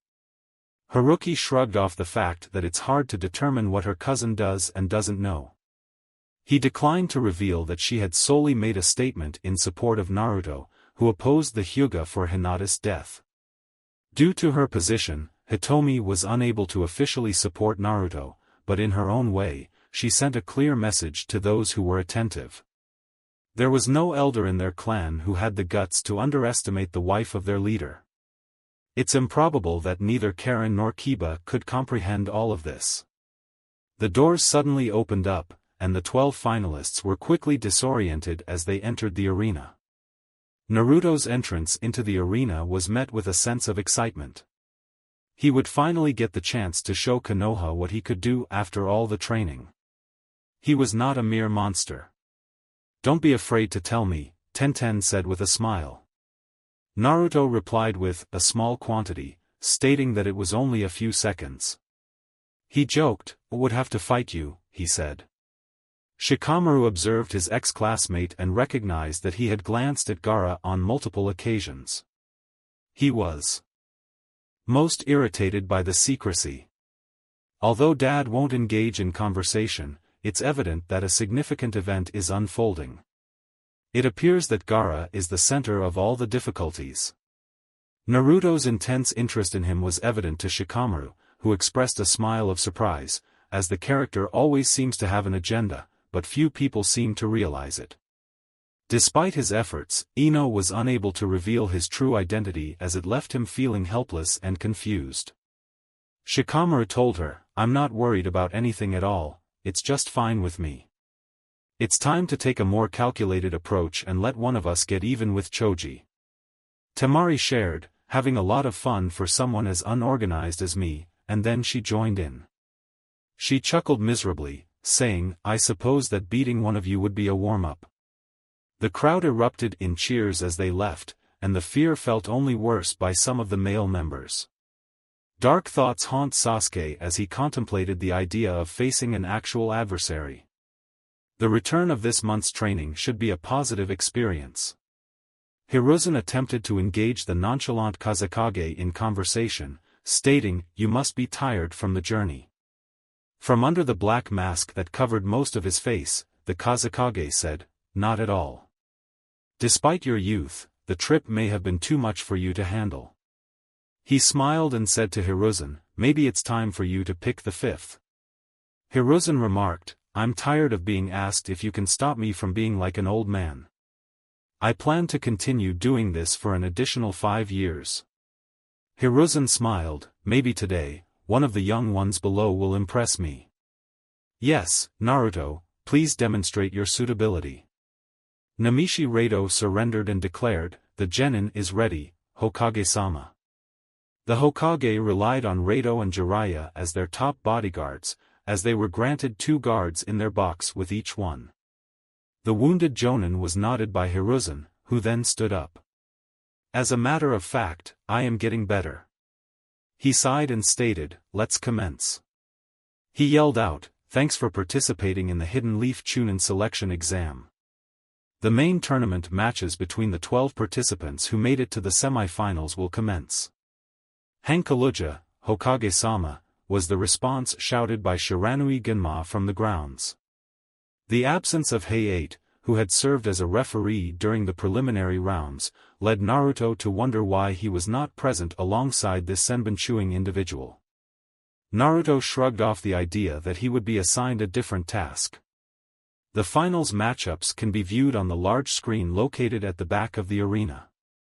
As you can see, the winners of the first and second matches will compete against each other in the second round, followed by the winner of both the third and fourth, and the fifth and sixth place finishers. Genma stated that the Kages would then decide who would have an additional match in the third round. While it's a little harsh to say that this year was no different, our genin has been more successful than usual. Naruto exclaimed incredulously, his gaze frozen in time as he tried to resist the temptation to kiss him. "Niji." He muttered something silently. "Exquisite." "Alright, folks, the arena may vary slightly, but the guidelines are consistent with those in the preliminary rounds." Genma informed the finalists that they would intervene if the fight was over. Sabaku no Gaara and Samui of Kumogakure remain in this location while the rest proceed to the waiting area. As the others entered the waiting room, Temari walked towards Naruto. "It's true, you kept your word," she muttered, taking care not to be heard by the others. Naruto asked, "How can I help you?" "I made a commitment, and I'll keep it forever. Despite my uncertainty, I am willing to do whatever it takes to rescue him as long as it doesn't lead to fatal consequences." Temari nodded and then quickly ran towards her older brother as Shikamaru approached. "What's the reason for being so close to them?" he asked Naruto. Naruto made a joke about his friend, saying, "I hope not because I'm jealous. Let's take a closer look at this." It appears that the girl has not given up yet, making this a fascinating topic. "What's the deal with Gaara?" Shikamaru glared at Naruto to inquire. Naruto shrugged off the reality of his danger, stating, "He's dangerous. Nevertheless, I plan to take care of him in the second round." The statement caused him to receive a glance from both Niji and Sasuke. All the participants had witnessed Niji's abilities, and they were aware that defeating him would be a challenging task. In the event that it was achievable. Even though he had grown, Sasuke was still skeptical about his ability to be so confident and carelessly stated such things. Despite knowing that Naruto did not engage in such reckless remarks, Shikamaru looked down. Genma yelled, "Start from below," and all attention was directed toward Sabaku no Gaara and his adversary. The male audience viewed the opponent with more interest, as her size was rather larger than average. Elaborate and well-groomed.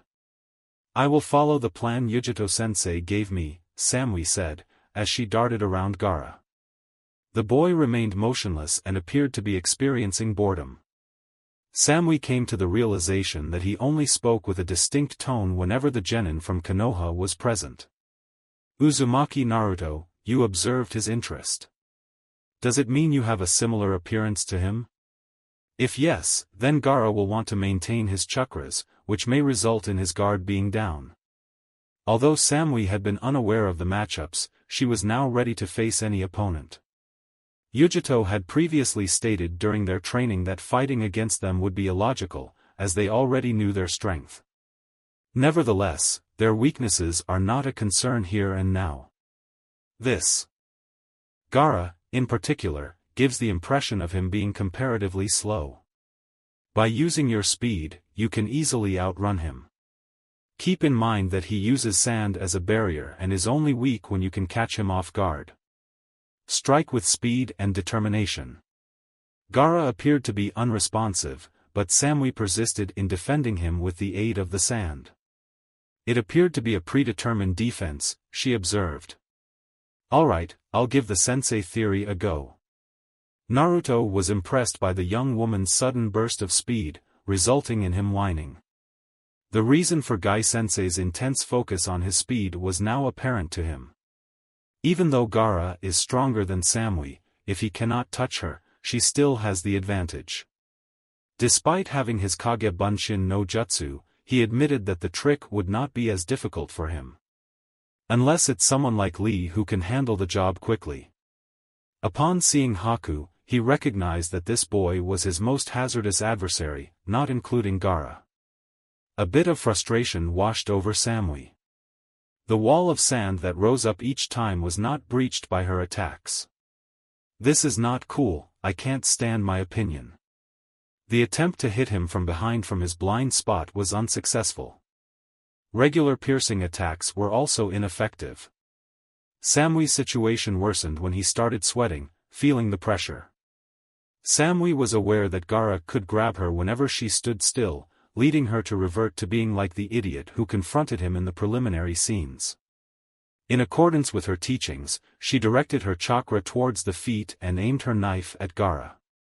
Despite the boy's lack of interest or impressed expression, his slight irritation over her speed was still present. He was cognizant of the responsibilities that his father, the Kazekage, had placed on him. It's not that he had any interest in it. He simply wished to give his blood. With a grunting voice, "I'll take her for you, Mom," he proceeded. "I am aware that you will be fond of her blood." "There's no answer here," Samui sighed. "Raitun, Thunderstrike," she declared. When the girl disappeared, Gaara's gaze broadened and a bolt of lightning struck him from behind. Despite her speed surpassing his defenses, she was unable to break through the armor of sand that he had used as an emergency measure. Nevertheless, he was thrown off his feet and collided forcefully with the tree that stood nearby in the arena. "The jutsu is flawless," Yujito whispered to himself. "Samui, you have grown up quite a lot. Nonetheless, it is not enough to defeat an adversary of this magnitude." Yujito expressed pride in Samui's leadership, but wished her student had the courage to give up and fight against an angry Jigger. If Kumogakure were to lose one of his most gifted kunoichis, it would be a waste of time. "This is not cool," Samui muttered. Despite having exhausted most of her chakra and breaking her opponent's defense, he was still unharmed. An additional layer of protection. This guy is not cool. Then, she jumped back, almost caught sight of the projectiles of sand that Gaara had fired at her. The boy had stood up perfectly fine, but his expression of boredom had changed. The sight of bloodlust and pure insanity in Samui's eyes left her feeling frightened. "There are only two ways out," she sighed, before heading towards the referee. She yelled out, "I'm no longer experiencing victory." Despite the distance, one could still witness Gaara's irritation over his inability to end his adversary. Genma jumped in, although he didn't even try. Naruto had observed Samui's approach, and it appeared that Shikamaru had also adopted the same course of action. "Speed alone is insufficient," stated the lazy genin. Naruto nodded and stated, he had a different explanation. "It looks like his entire body was buried under sand, but I could only witness it when she hit him. It was impressive how quickly she moved. It's hard to believe that Lee could have triumphed over him." Shikamaru conveyed his boredom by saying, "I just told you. Status is insufficient for its rapidity. There's no denying that this man has some incredible stamina. It appears implausible to me that this is simply a genitalia like us." Naruto responded by saying that the speaker's defenses do not reflect his true strength. If you take off that armor of his, he might be in danger, Sasuke warned. I don't think any of us have the speed or strength to do that, Shikamaru sighed. I'll be able to avoid him at all costs, at least not for the time being. Unless I make it to the end, I won't be able to participate in this tournament. This is a very unpleasant day, man. In Naruto-kun, Tenten approached him. Wouldn't you like to go down there? Neji has already departed. Please refrain from taking his life. I've already made a commitment, Naruto said with clarity, as evidenced by his gaze at the girl's worried expression. I pledge to uphold my word and not violate it. It's not something I ever do. Tenten was unsure of what to say or do when Naruto appeared to jump up, with a grimace on his face. Her withdrawal and arrogant teammate did not appeal to her much, but she still found it appealing. Naruto had vowed to eliminate him. How could she act out from the background? Don't worry too much, Shikamaru tried to calm her. Despite his dark skin, he doesn't come across as a bad guy until you become acquainted with him. Sasuke remained head over heels in his belief that Naruto was not the same as anyone else's perception. He contemplated, he'll kill without hesitation when he determines it's necessary. Despite this, why did he not consider killing Haku instead of punishing one person but disregarding the other? The Mizukage remarked on the exciting match. She was agile for a genin, she said. She also had the right to make judgments. The Hokage agreed that she would be a great Chunin. I'm curious as to why she didn't pass the previous test despite her exceptional abilities. The Kazekage nodded and expressed his dismay at the news that someone had struck him with his best weapon. Despite the fact that none of these children could harm Gaara, Tsunagakure had not found a weakness in him. Once we return, it's necessary to review his training. It's possible that, maybe. But for now. Jiraiya expressed his eagerness to compete in this match, smiling. Despite being told that she was not the student, but rather a genius from the Hyuga clan, the Mizukage shared her knowledge of Konoha. You must be filled with excitement. With a slight frown, Hiruzen wondered how Jiraiya's connection to Naruto's training was exposed from the other side of the border. Every time you try to keep your safety secure, something slips through the net. The identity of the person who leaked this information will be necessary for us to determine. He sighed deeply. The Mizukage's words are accurate. Initially, we are dealing with this conflict. The Hokage expressed a smile upon learning of the chaos Konohamaru had created when he was forced to attend the academy instead of watching his own protégé play. After jumping from the waiting room into the ring, Naruto appeared to have created a cloud of dust upon landing.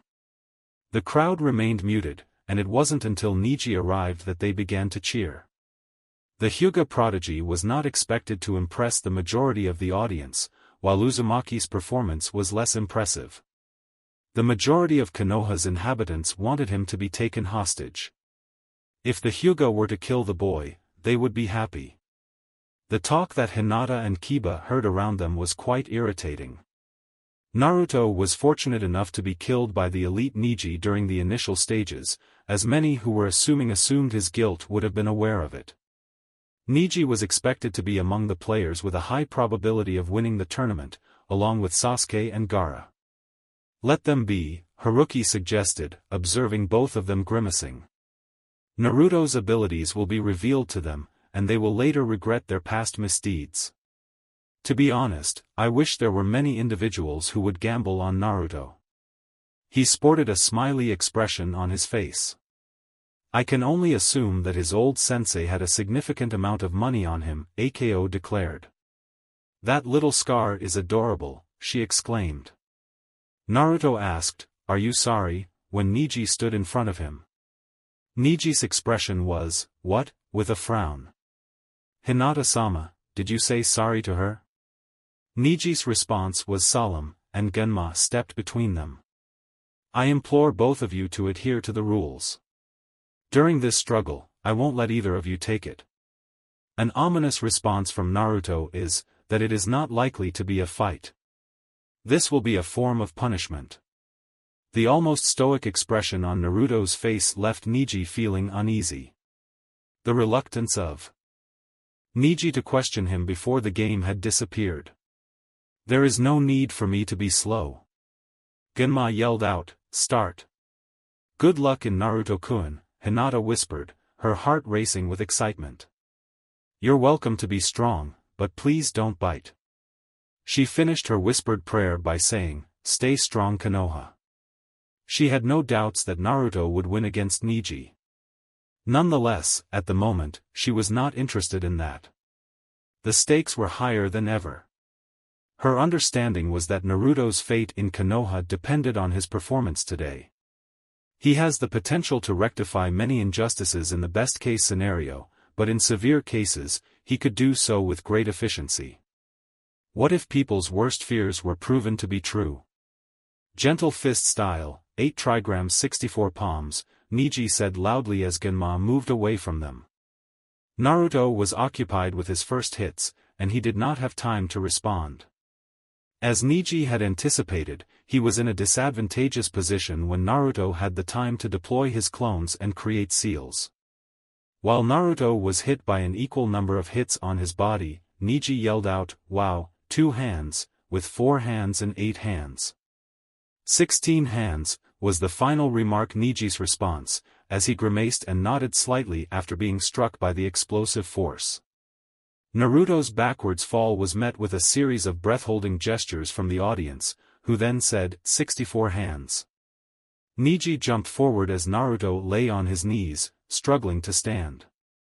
It looks as though the dog from the main house is lying down, Neji muttered, holding Naruto's collar. No matter how much chakra you possess, you cannot engage in anything when I close all of your tenketsu at once. Hayashi's reaction was as his family moved back to their home after being informed about the impending ruling. Unforgivable. Hizashi defied the rules by teaching boy tricks that are only available in the main house, and he also demonstrated them during daylight hours. It's ludicrous to think this is true. The main house's honor will not be insulted in a way that is unacceptable. Hitomi shook her head in fear and looked to Hizashi, noting that it was not by her brother or anyone else. The man had gone beyond the boundaries. In addition to teaching techniques that were only applicable to the main house, Neji had also publicly exhibited them as a humiliating act against the law. A signal that the branch was equal. Hayashi had always been very tolerant towards his brother, who was somewhat defiant, but now Hizashi knew that he had made an error. He had gone too far. Hitomi was unable to rescue him at this time. You are a feeble human, said one. What was the reason behind your actions? Would you have allowed your own brother to continue to persecute the branch? Despite being from the inferior branch family, Neji was one of their clan's geniuses, so it was no surprise that he could deal with someone as simple as Uzumaki without any issues. The Uzumaki were just as good as the clanless ones, after all. All individuals recognized that clan-free shinobi were inferior to those with the strongest bloodlines. I'm puzzled as to why my sister is unable to comprehend this. It was Hanabi's belief that her weakness may extend to her brain. She would never be so focused on this loser if it wasn't for. Neji was amused by his words, which he said had made him a Hokage. You are nothing more than a fool who cannot see his own way through life. You will never be the Hokage again. You are not meant to face that. It is necessary for people to live in their own set of rules. There exists only one. The only fate that all individuals share is death. Naruto was pushed aside by Neji. Neji smirked, why did I tell you that this was pointless? You were meant to be defeated by me, so I gave you the benefit of it. Naruto's expression was one of surprise, as he grinned and saw blood on his chin. You still think about that? Although your eyes are impressive, they cannot comprehend everything. Hence, I advised you to stop making decisions automatically. Neji, you are unable to comprehend some things. Without chakra, you're bleeding all over the place, Niji replied with a confident grunting. You were squandered. You never had any. Naruto's laughter was quite amusing. My chakra is not functioning properly? Poor Niji, how can I utilize them all? Niji observed the chakra in Naruto and wondered if you were truly blind. How can this be explained? Niji, did you truly believe that you could halt me? Naruto's expression was amused. Is it not difficult to make chakra storage seals? I've been able to program them in a way that would disrupt the chakra pathway system and potentially block my tenketsu. It's a good point. Unfeasible. Regardless of the possibility that this were to occur. It appears that the tenketsu had been closed. I did it, Naruto said with a frown. You thought that your only choice was to publicly humiliate yourself and your clan before allowing you to die? Niji grumbled and then made his way towards Naruto. Naruto's casual manner in declaring his impending death caused a disturbance to the Hyuga wonder. You thought I wouldn't be able to devise a plan to stop you from killing me? You should not underestimate your opponents anymore. Naruto stated, that's a stupid move, whether you're genius or not, while speaking as if he were discussing the weather. Is it your last chance to apologize to Hinata-sama? As Niji began to fight, Naruto shook his head. If you're a foolish person, why don't you just give up and enjoy your precious pride? I did, however, keep my word. Naruto's hand seal was achieved quickly, and he then proceeded to create 9 clones. Let's ensure that we don't waste chakras by attempting to test him, so let me know what you think. All 9 clones nodded and exited Naruto. Jiraiya asked, why did he use that seal to mark the Juken? I was under the impression that he was lying down, she said. When did he die? Hiruzen's expression was one of ingenuity, and he admitted to being surprised. I'm confident that the Hyuga clan won't be happy with his accomplishment. I have a strong suspicion that only he can do it. The tenketsu is not meant to be accessible by force, as per the rules. Terrifying, even. The Kazekage nodded and focused on the match, which was a surprise to even the most impressive set of shinobi. It's incredibly strange that someone with only their genitals could do this, the Mizukage exclaimed, her eyes wide open.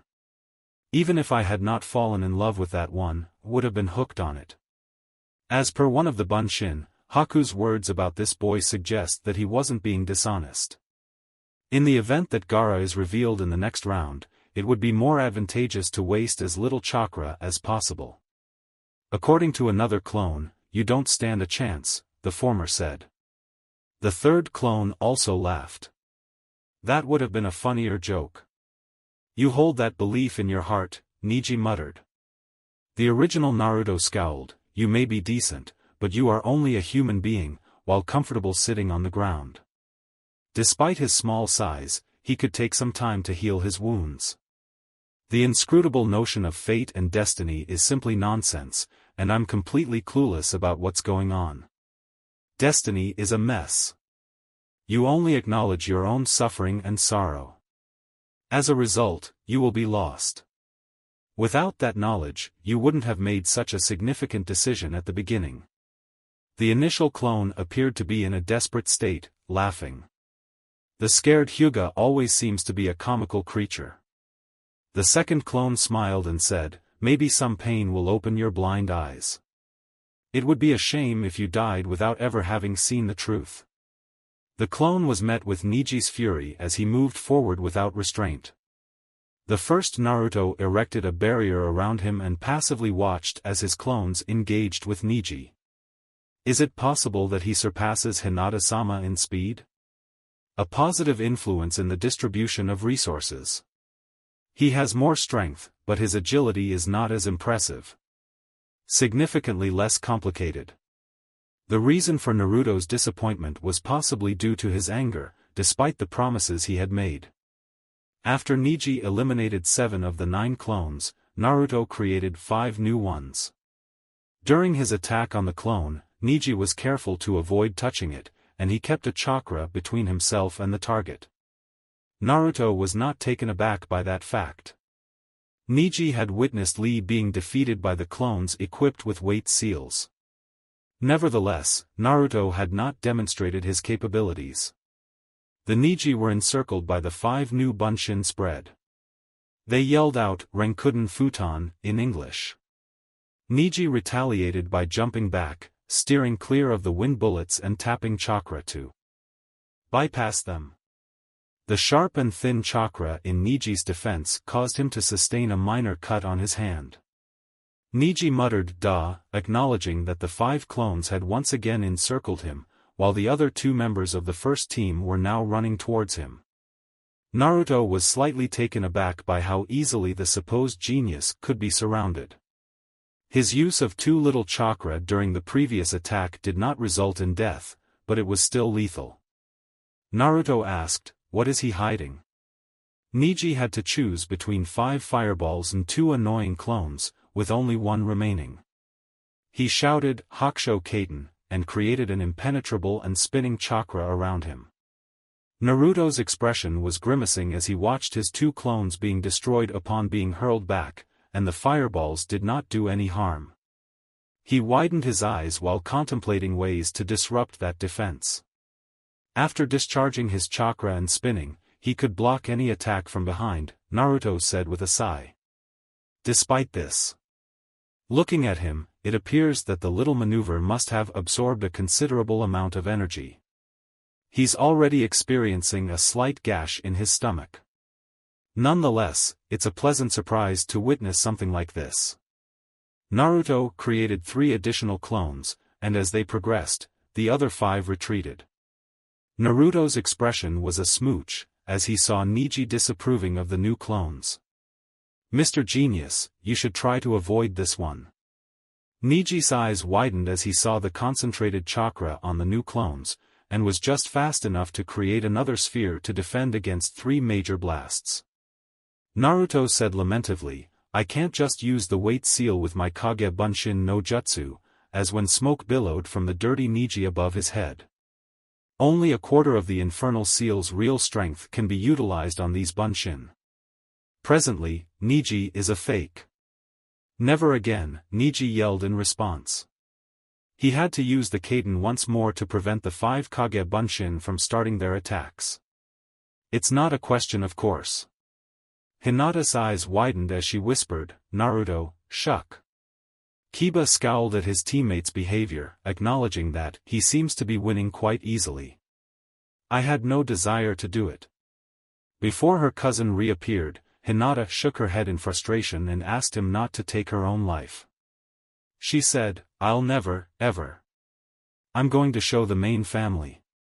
Due to the loud explosions, Neji was left on his knees and coughed. "I had been preparing to use my clones to defeat you, just in case you were wondering. I thought it would be a humiliating experience for you to know that I can defeat them without even using my hands," Naruto said as he casually strolled past.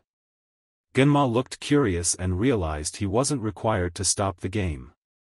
Nevertheless, Naruto's tone was unapologetic, acknowledging the seal on his head and concluding with a nod to his past experiences.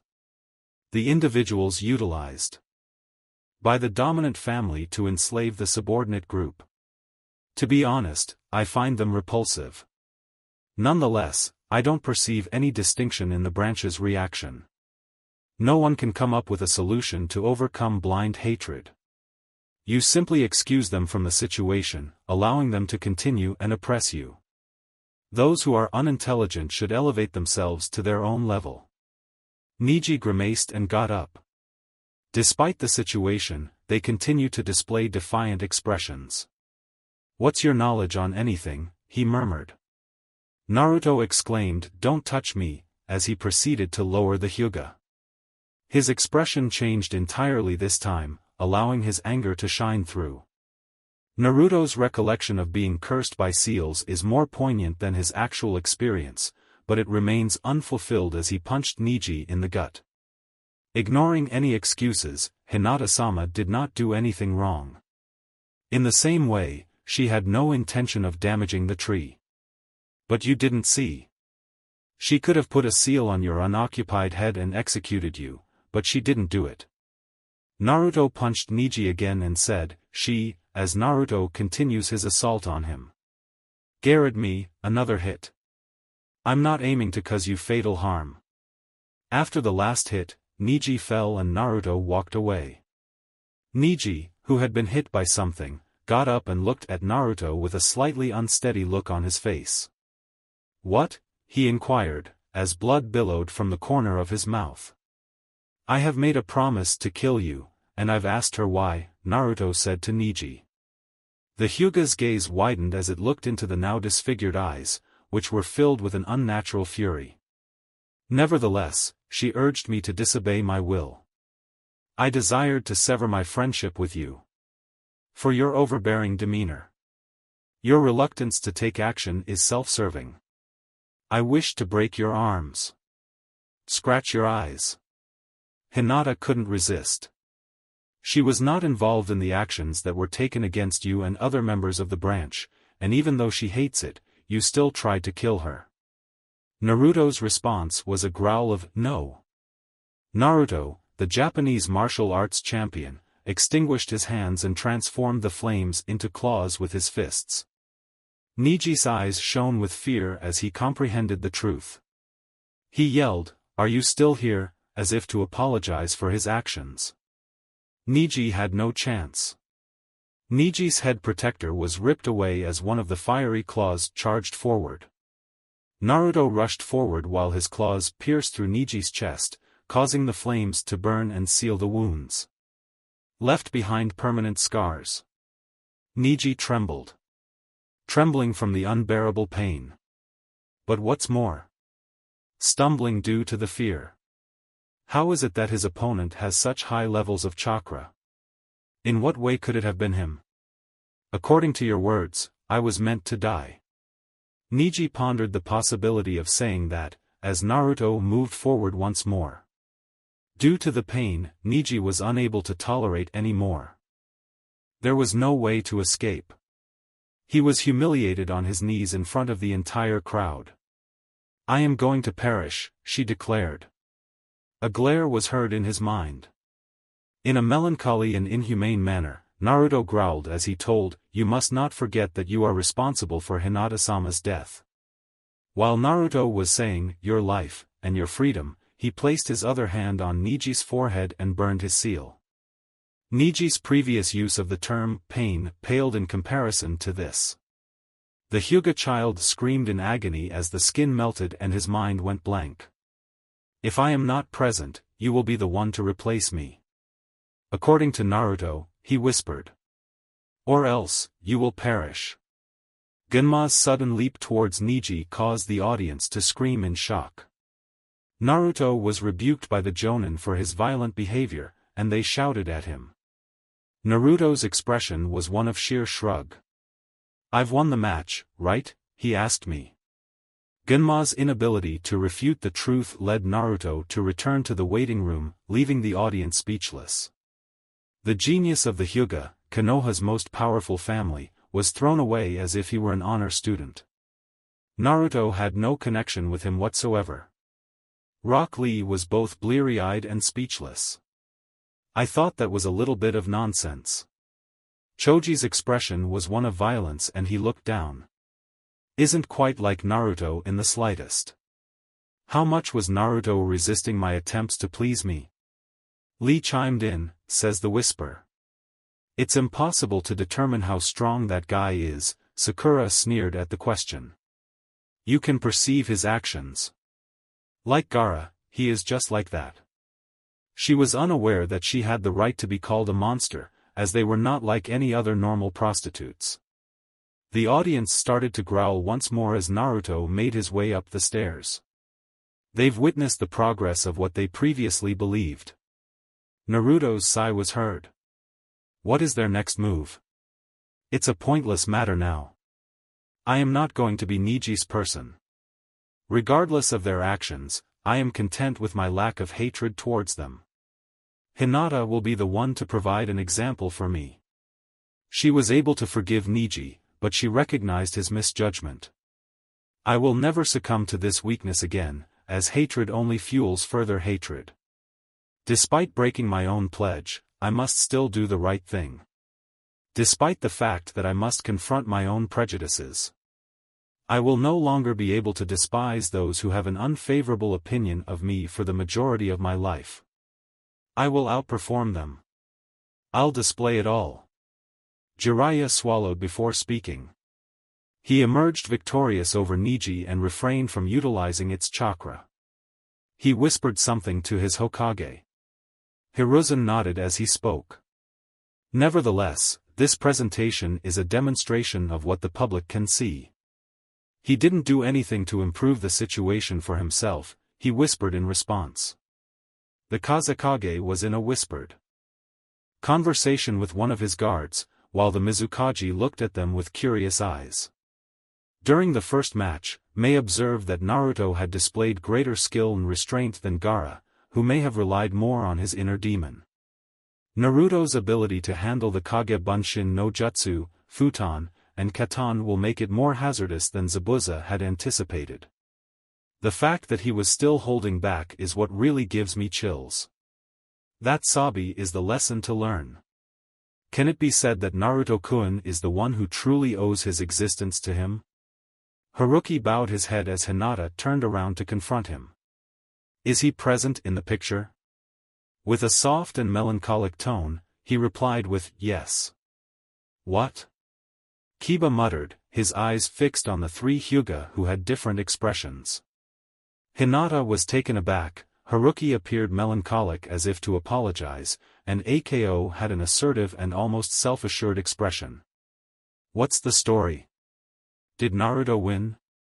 You don't even know, Blunderhead Two-Leg, Chia said in an unnaturally serious manner. While Konoha won't be able to understand it, the Hyuga clan will be deeply affected. They will be frightened now. It is necessary for them to be. This is the message I am trying to convey through this statement. Hayashi inquired of his wife, who is the one who, you were aware of this, after noticing her expression. Yes, I thought it was him, Hitomi stated. Before, I stated that we cannot repay the boy a debt. Before his sentencing, Hayashi had guessed the reason for being pursued by Hinata. It's true, I suppose they were. It would be reasonable. Whether it's her, Hanabi, or me, they would be in the spotlight. I am uncertain about the truth. I have never inquired about it, and he doesn't discuss it. You are aware of his behavior. I'm sure you could have been one. To me, that boy is a mystery. He possesses the skill of hiding, in case you have not noticed. Haruki's words were omitted. Ako. It is necessary for them to be cognizant of this. Hayashi scowled, questioning whether they had betrayed the clan. Hayashi, my cousin is a loyal friend of that boy, Hitomi said. The same applies to her behavior. I think she got herself into a scheme that Naruto didn't want her to do. The boy's ability to sense malice meant that he should have confidence in her, so why did Hayashi grimace and massage his forehead? There were too many occurrences happening at once. He would ask Naruto questions after the exam, but he needed to prioritize his brother first. It was impossible to reverse Hisashi's behavior without repercussions. Hayashi would never permit such acts of misconduct. Hey, what's up? Kiba was unable to comprehend, just like Karen and Akamaru, who all gave soft whistling. Hinata cried out for reasons that they could not comprehend. There are some things about Naruto that you should know, Haruki said with a grim expression. The most significant aspect was his entry into the Hyuga clan, as he saved Hinata-sama's life. I am aware of the fact that. Yes, I have heard some things about that, Kiba acknowledged with a frown. When she was a child, they kidnapped her, he said with emotion, commenting on Karen's expression. Naruto's contribution to her rescue was significant. Consequently, the Hyuga clan granted Naruto permission to remain on the premises of the same complex, rather than dispatching him to the orphanage where he was raised. Asked to respond, Haruki nodded, yes. In a nutshell, that's what I was trying to convey. It is worth mentioning that Naruto always had the belief that Hinata was his one and only rescuer, which many people may not realize. He escaped the orphanages and found refuge in Konoha, where he was free from the hatred enveloping him. Ako continued to follow when Haruki paused, unaware of how to proceed due to his loyalty. The conflict over Hinata-sama's position within the clan. Many people think that she should not be the next head, especially the conservatives who recognize her mother's influence in her life. For this reason, there have been a few. Over the years, there have been a few happenings, but nothing happened for the last 2 years. Haruki's frown was directed towards Hinata-sama, but it was observed that there were other members of our clan who either went missing or were discovered deceased, he later stated. All the deceased individuals shared one common trait, which was experiencing horrific burns and tearing of their throats, as if they were being attacked by an animal. Kiba said, "You don't even want to say that.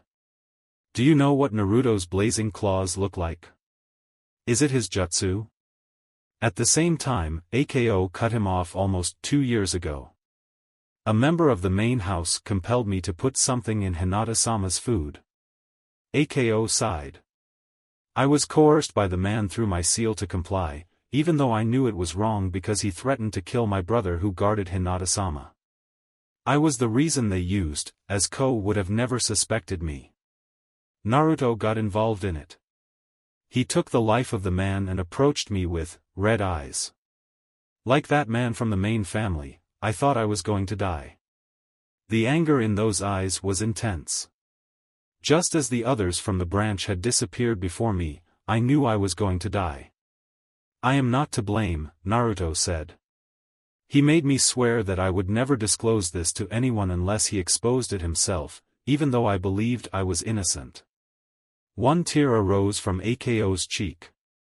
He has revealed his claws to the world, but why did he never come out alive?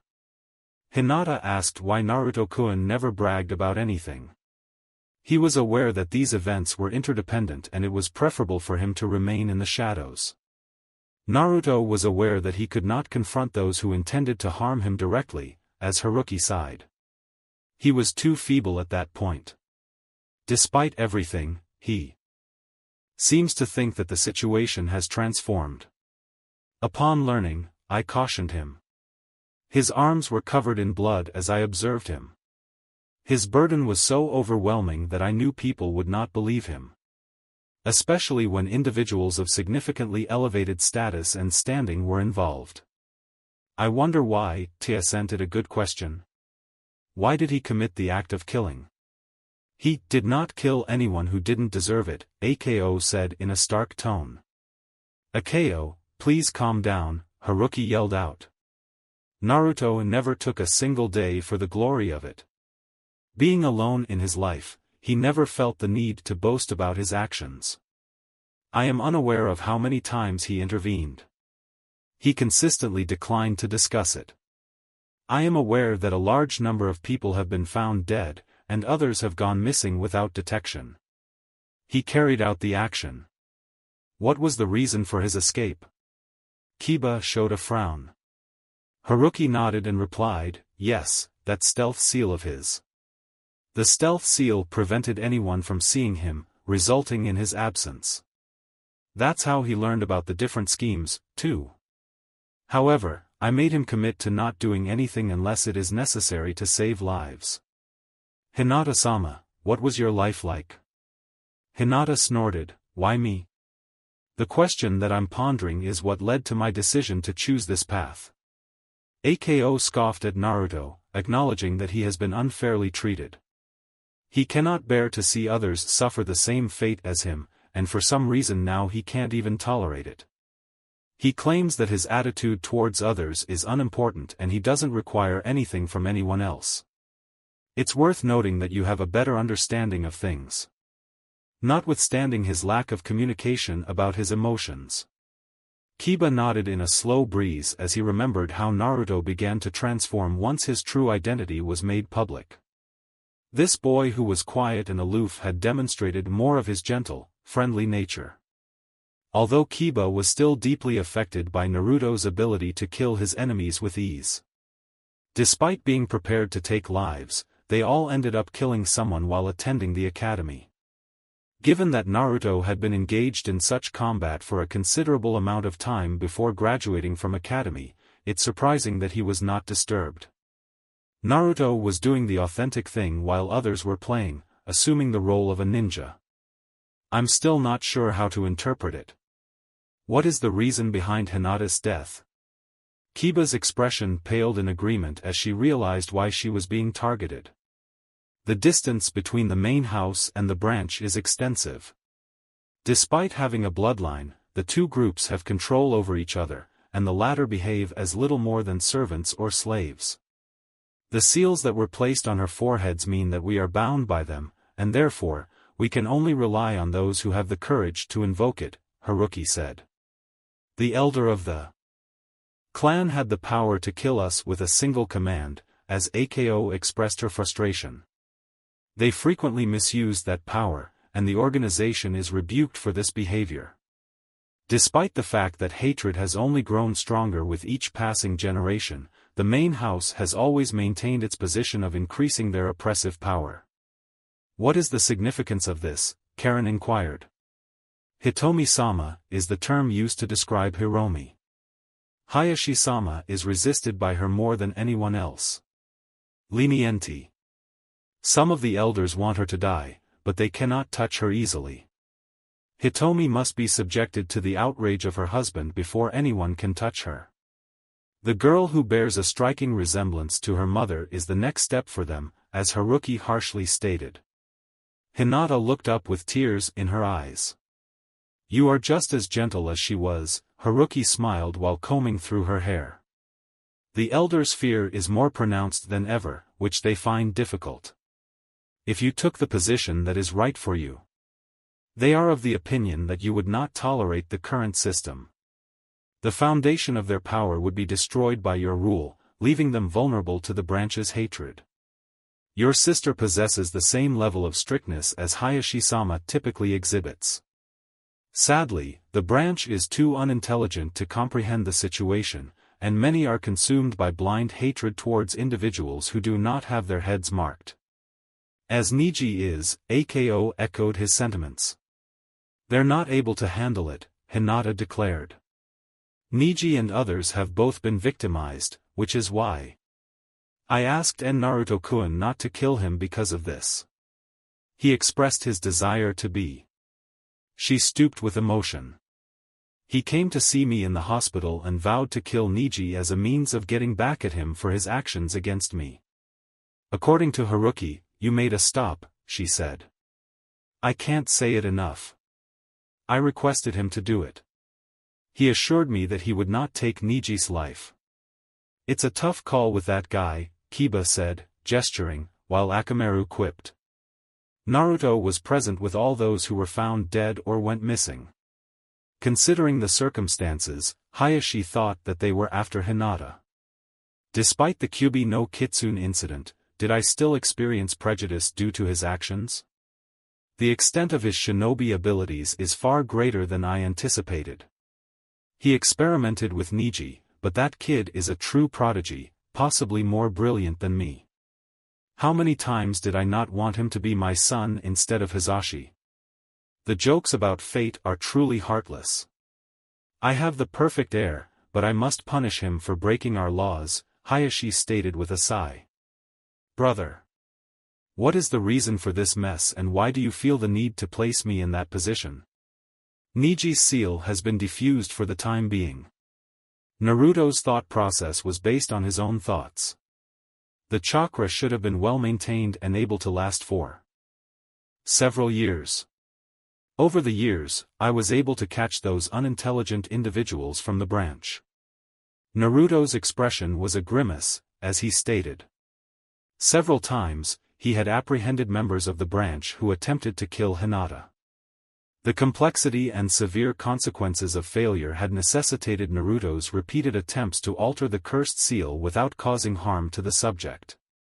Despite the fact that it was an extremely painful process, they were able to make it through. Should events occur, Neji would no longer be under the authority of the main family, at least as long ago as Naruto's chakra remained. Naruto was skeptical about his ability to completely remove the cursed seal without causing harm to the branch member. He was unaware of the Hyuga's methods for sealing their branch members. Nevertheless, this momentary liberty was superior to nothing. If Naruto had to leave Konoha with Jiraiya, Hinata would have been left unguarded. Neji was competent enough to execute the task. He would be the ultimate protector of her. Naruto did not have faith in Neji, on the contrary. Neji's wish to break free from the branch was something that Naruto knew for a fact. He aimed for that above all else. Naruto proposed two options for his liberation. Naruto believed that Hinata would be the final ruler of the Hyuga clan and thus abolish all cursed seals. If Naruto were willing to give Neji a chakra, their seal would not function properly. Moreover, Naruto thought that the main clan would be unable to replace their seal, as the old one was still present, even if Naruto accidentally damaged it. It's not a particularly optimistic view that the branch could potentially align with Hinata. Naruto contemplated the consequences, thinking either of him. Although I could offer the branch a way out, I'm not confident that there are enough people who want to be burned. Also, the primary person could purchase it if I claimed that taking Neji's seal was unintentional, as I only wanted to penalize him. In the event that they were aware of my deliberate tampering with the seal. Naruto's dark expression was, I bet they wouldn't be very happy. Alright, I say no. Naruto mumbled that he must wait to see if Neji is capable of accepting his proposal. If he refuses, there is always the option to kill him. I complied with Hinata's request by not killing him today. However, my request does not prevent me from fulfilling my own commitment and taking action against him if required. The Kyuubi, in Naruto's view, seemed to find his perspective amusing. Naruto was aware that the Kyuubi, despite their appearance, would not tolerate evil. Naruto smirked, acknowledging that the object may not be interested in competing with others. After a prolonged discussion on Naruto's actions, the group failed to notice what occurred below, and Chia sighed with the warning that Two Legs should have given more attention to the battle. The cloaky Two Leg was propelled into a corner by the Bunhair One Leaf-like leg. Stay frank. Bunhair is a hair type that can be described as strange. Who is the person in question? Kiba showed a frown. Tenten pushed Shino, so it's not surprising that she did. Shino is an excellent player, which means I have to work harder to prevent Bun Girl weapons from hitting him, the cat said. A Bin Two Leg retrieved a mace from the pit. If I'm not mistaken, she employed the Whisker Two Legs seal on that object. Haruki nodded and said, she did. She utilized the weight seal on the mace and induced Shino to faint. Hinata blinked as Shino was lost. The cat's head shook as she replied, not really. It was a tie. During the fight, Bun Two Legs' chakra was completely dry, and she only used the remaining reserves to activate the seal. Bun Two Leg fell when she landed, making it impossible for them to continue. Karen bowed as she spoke. I'm happy that I didn't have to keep going. These people were not a suitable match for me. Chia rebuked Loud Red Two Leg for lacking faith. In any case, the next game is already underway with a win. Is the Wailing Two Leg movement against a male or female? Can you confirm which gender it is? The type of neuter Two Leg it is. Like his predecessor, Haku appeared to have a preference for staying away from opponents. Sasuke was aware that the boy was a fighter at mid-range, but it was unexpectedly challenging to get close. The progress he made was not immediately evident to Sasuke, who was reluctant to reveal it. He was aware of the need to restrain a move, but his opponent had to pay for the defeat in the previous round. I say, damn it. Sasuke reacted with determination, acknowledging that he couldn't resist Haku. I was told by Kakashi to only flash my speed when confronted by Naruto or Gaara, but he didn't follow suit. I'm not able to detect him. His speed and agility are excessive. Taking into account his choices, Sasuke chose to go full speed. At first, it appeared to be successful, with Haku only managing to evade Sasuke's attacks by a small margin. "It seems like we've reached the same conclusion," Haku stated with a smile. "The mirrors of hydrogen are composed of demonic ice." Sasuke's plan had been fulfilled by the events, and he was able to leap from the dome of ice mirrors. Sasuke had triggered his Sharingan, which allowed him to see the jutsu coming with ease. Sasuke chuckled, "You're faster than that, and I don't know what you got." Haku reflected on his opponent's actions and wondered why the Uchiha would attempt to ridicule him in such a way. Despite the boy's significant improvement since their last fight, the demonic ice mirror's use is clearly warranted once more. In the past, it was primarily because of Haku's desire to accelerate things, and Zabuza might have required his aid. The Uchiha appeared untroubled by the jutsu that easily defeated him during their last encounter. "Why is there a confidence?" Haku asked calmly. Sasuke gave a shrug and began his jutsu. He said, "Chidori," as he charged at the mirrors nearest to him, shattering 3 in entering Haku's home. He had observed the chakra Haku's energy expenditure on the mirrors while he was still using his Sharingan. It was all wasted, and Sasuke had the power to take charge. Upon seeing Sasuke's beaming face, Haku grimaced and emerged from the mirror in close proximity. "You know what, I'm not sure how to say it." Haku walked toward Sasuke with a casual approach, "but since I didn't engage in combat with the intention to kill him last time, it's unclear why you believe they won." Frozen mist was the name he used to describe the hypothermic atmosphere of Hydroton. As Sasuke continued to use his Sharingan, the mirrors shatter and dissolve, causing them to disperse across the sky. As he charged forward to attack Haku, the mist in the air became more and more reflective as it formed an ice dome around the boy. Sasuke's expression was a murmur. "It seems like such an unintelligent thing will hinder me." Sasuke threw out a large fireball and then charged towards the dome. Only for the dome to break, revealing that Haku had already disappeared. "What the?" With a grunting voice, Sasuke gazed around him to locate his adversary. Sasuke's Sharingan was rendered useless as the frozen mist spread and obstructed chakra. From the distance, Haku's voice whispered, "Did you imagine I wouldn't do anything wrong?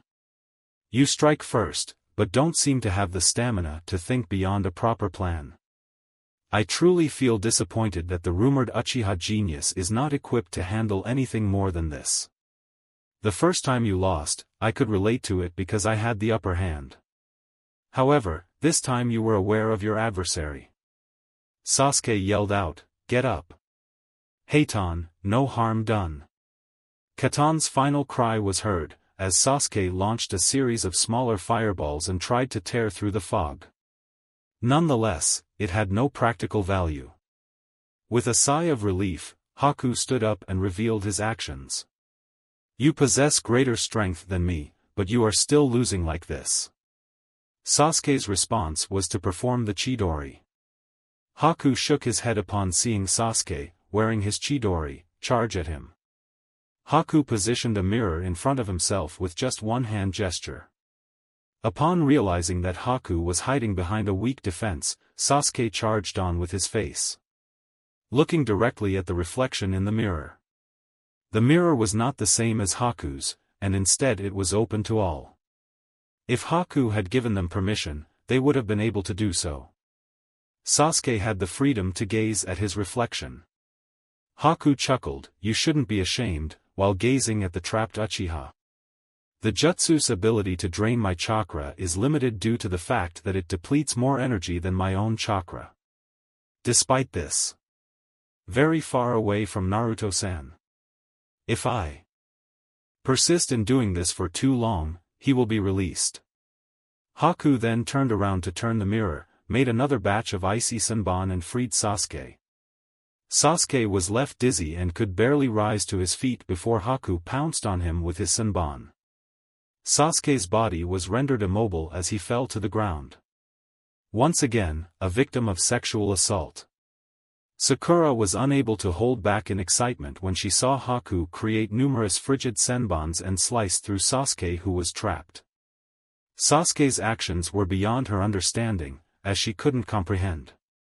The Sasuke's defeat would be undone. Especially not to any other gender. She disregarded her own voice, which suggested that Naruto may be stronger, and apologized to Lee and Choji before heading to the infirmary.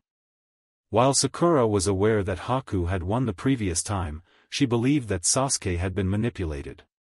He respectfully declined to discuss the topic that day, not because she was aware of it. "I bet you can tell that Sasuke will have a good time with me," she said.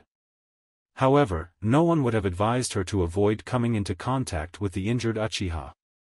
His pride was the most affected by his defeat in front of everyone. "That was a good start for me." "It was a sudden shock," Shikamaru grumbled. "Standardize with me, my friend. It's time for me to go down there." Naruto observed the lazy genin, who was the only one who dared to approach him after he had walked up to him. Despite his siblings standing in between them, Gaara continued to stare at him. Naruto shrugged off the fact that Haku had previously defeated Sasuke. It's apparent that Sasuke has grown considerably in his ability to fend off Haku. "Can you tell me what that puppet guy is all about?" The simplest approach appears to be to target the individual rather than his puppets. "His appearance is not that of a taijutsu practitioner." "That's something I can relate to," Shikamaru grimaced. "I appreciate it, but I want to give my thanks," he said softly. "As if you were all fighting so hard, now they'd ask for something like that from someone as unreliable as myself.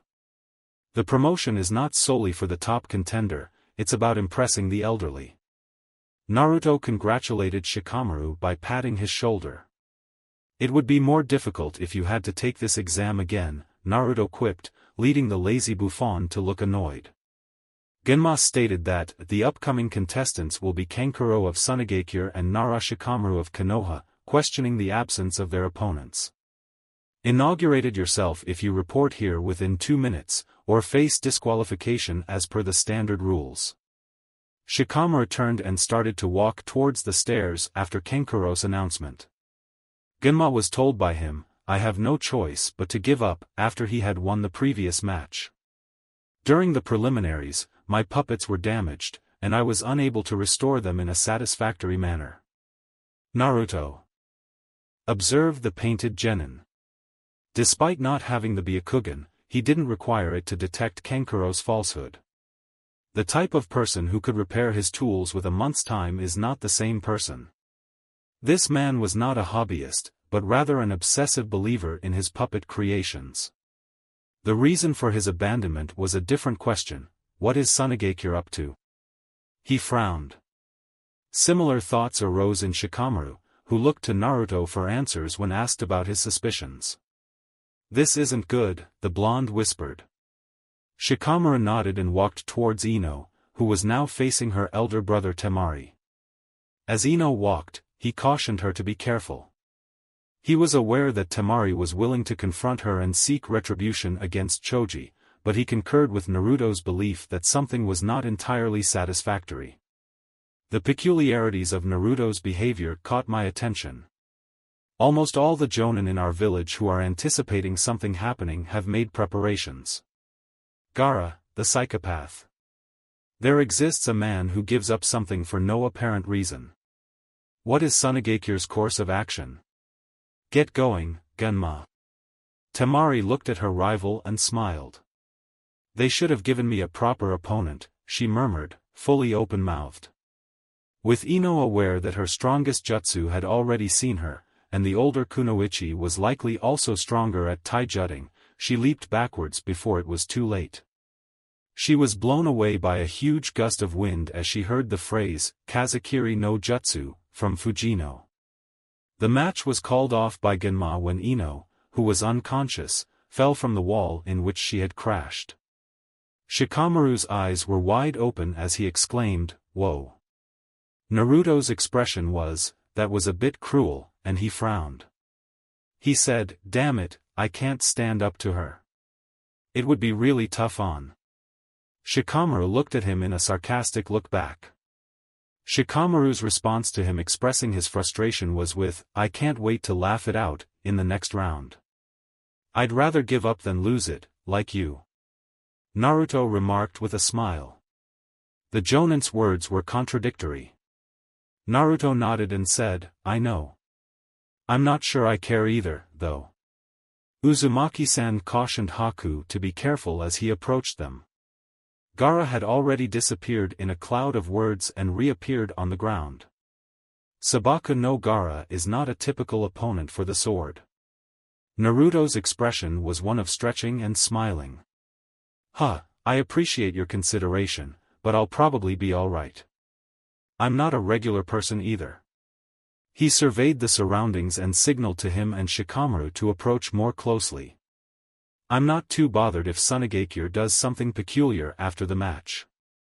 Naruto warned Haku and Shikamaru that it is necessary to be cautious, but Temari and Kankuro should not attempt to assist them. "I'm aware that you don't come from Konoha, but I would like to hear your opinion on this matter, Haku." Miss Mizukage aimed to enhance the connections between Konoha and Kiri. As per Haku's whisper, "He knows," she replied. She has been given Mizukage-sama's seal of approval. Orders pertaining to the matter at hand. Then there's Temari. It's conceivable that she is not interested in attacking you. Ensure that she doesn't assist those who are attacking Konoha. No, please. The sight of Gaara on the floor made Hinata's face pale. The upcoming match will be Naruto-kun. After activating his Byakugan, Haruki was left speechless when he saw Sabaka no Gaara. Naruto was clearly upset. "Kurenai-sensei had a plan," Kiba said, grimacing in disbelief. "What if Naruto's speed is not as impressive as that of Kumo Girl?" "It's important for us to have faith in him," Ako remarked. Irrespective of Gaara's strength, Naruto is guaranteed to emerge victorious. Hinata nodded and was overcome with fear. She was aware that Gaara was the only one who could challenge Naruto to the same level of power. While Naruto was walking down the stairs, he came across Temari. "Temari-san, I don't look so frightened," he said. She looked a lot more vulnerable than Naruto and asked if she was worried, even though she had already seen Gaara. And so it goes. Naruto believed that her confident demeanor was merely an act, but she confessed to concealing something just as well as his own. "If you want to assist me, ensure that nobody interferes." Gaara's well-being is not a concern for them, as neither the Kazekage nor Orochimaru seemed to care. The girl's expression made him realize that his fears were valid. "When do you think you'll make the right choice?" Naruto sighed. "I can't say it enough. I am clueless about it." Temari's voice was so loud that it barely stayed in the background, as heard yesterday. "They are not a surprise to me, Father. His intention is to utilize Gaara as a weapon. As a consumable item." Naruto said, "You are Shinobi? Gaara and I are Jinchuriki. These are just words, indicating the desire of others to use us as instruments. In my view, we are all human beings with the liberty to make choices about ourselves. It's my wish to avoid being perceived as a monster or tool. It's likely that you don't want to risk the life of your little brother." Temari rebuffed her head. "Gorai, regardless of his appearance, is my little sibling." Naruto's final words were, "Choose," as he turned around to walk down the aisle. Despite the risk, he believed it was the right decision to take. Whether it is a fatal wound or an unintentional injury, the purpose of life is determined by our actions. Haku's words emphasized the importance of protecting our most precious possessions, as we strive to achieve true strength. When the Kyuubi became agitated, Naruto looked down at his stomach. "We have an advantage of 8 tails," Naruto muttered. As the boy walked forward, he held his fists in both hands. "Youngster, please. Don't be afraid to say hunch." Jiraiya chimed in. Hiruzen looked at him and felt empathy for his former student. Naruto had to take a terrible gamble, as no one could provide him with assistance. Tsunagakure was not harmed by the incident. Nevertheless, Jiraiya was filled with pride. His godson, who was also his student, walked up to an opponent that scared many of the Jonin, but in Naruto, there was not a shadow of what they were afraid of. His green kimono made it clear to most of Konoha that he was Jiraiya's student, the only one with similar clothing. Naruto had infused his own sense of style by placing symbols of his clan and Konoha on his shoulders, as well as his shield guards and hand guard. The only thing missing was a good-looking cloak, according to Jiraiya. He was aware that the boy would soon have his own cloak after starting to train with Fukasaku and other toads. "The kid looks good, let's just display his talents," he whispered. "Don't seem overly troubled." Asuma reassured Kurenai that her son has the trust of Gaara, who seemed uneasy. "I'm aware that Naruto conceals a significant portion of his abilities, but Gaara outshines him flawlessly. He's a source of anxiety for me." The audience was under their watch as the majority of Jonin were given guard duties. Hiruzen's kindness was well-deserved, and he granted admission to the arena to those whose students participated in the finals. After being separated by several meters from Jonin, Lee and Choji discussed the next match. Choji scowled as he appeared to be trying to break the record for the fastest food bag consumption, while also acknowledging that Shikamaru had promised Naruto would come out on top. He wouldn't be able to outdo his grandfather's record, though. "I am aware of the strength that Naruto-san possesses. Gaara is the one who Lee acknowledged as his adversary, and he makes me feel uneasy. Sakura-chan seems so uninspiring towards Naruto-san, don't you think?" Choji muttered. "Geez me." Throughout her time at the academy, she was unwavering in her dislike for him. Even though he didn't hurt her, she made an effort to hit him on occasion. After leaving Team 7, Ino claimed that Naruto had a negative act during their mission abroad, but she couldn't determine what was happening. Is it possible that she is upset because he left, but her fear of him makes her uneasy? "I'm not sure why, but Naruto is actually quite sociable." Lee's giant brows went down as he tried to decipher the events. Many people had been anticipating the defeat of Naruto in his match against Neji. It was unjustifiable to harbor such intense animosity towards Naruto, even though Neji belonged to the most influential Konoha clan. "Are you both familiar with the rules?" Genma asked, prompting Gaara and Naruto to take notice. "And so it goes. Normally, I don't make any remarks, but in your case, the fight is restricted to the arena, and anyone who leaves will be disqualified." Naruto's expression was grimacing before he nodded in agreement. Gaara remained motionless as he gazed at his adversary. "Now, let's get the second round started," Genma said, before he quickly moved away from the boys. Zabuza greeted his Mizukage by saying, "Hack, my lady," while leaning towards him. She shook her head in agreement. "It is the same as I had anticipated. The plan is our choice and we will adhere to it. Nevertheless, a statement remains unconfirmed. My lady, would it be advisable to engage in sexual activities with you?" Zabuza declared that there were no disagreements. "I made a commitment to Kirigakure that I would honor those pledges as my own." She silently cut off her son Kiri, stating that we must do everything in our power for his sake. "You're aware of what to do when it starts. They will never be able to anticipate it, though."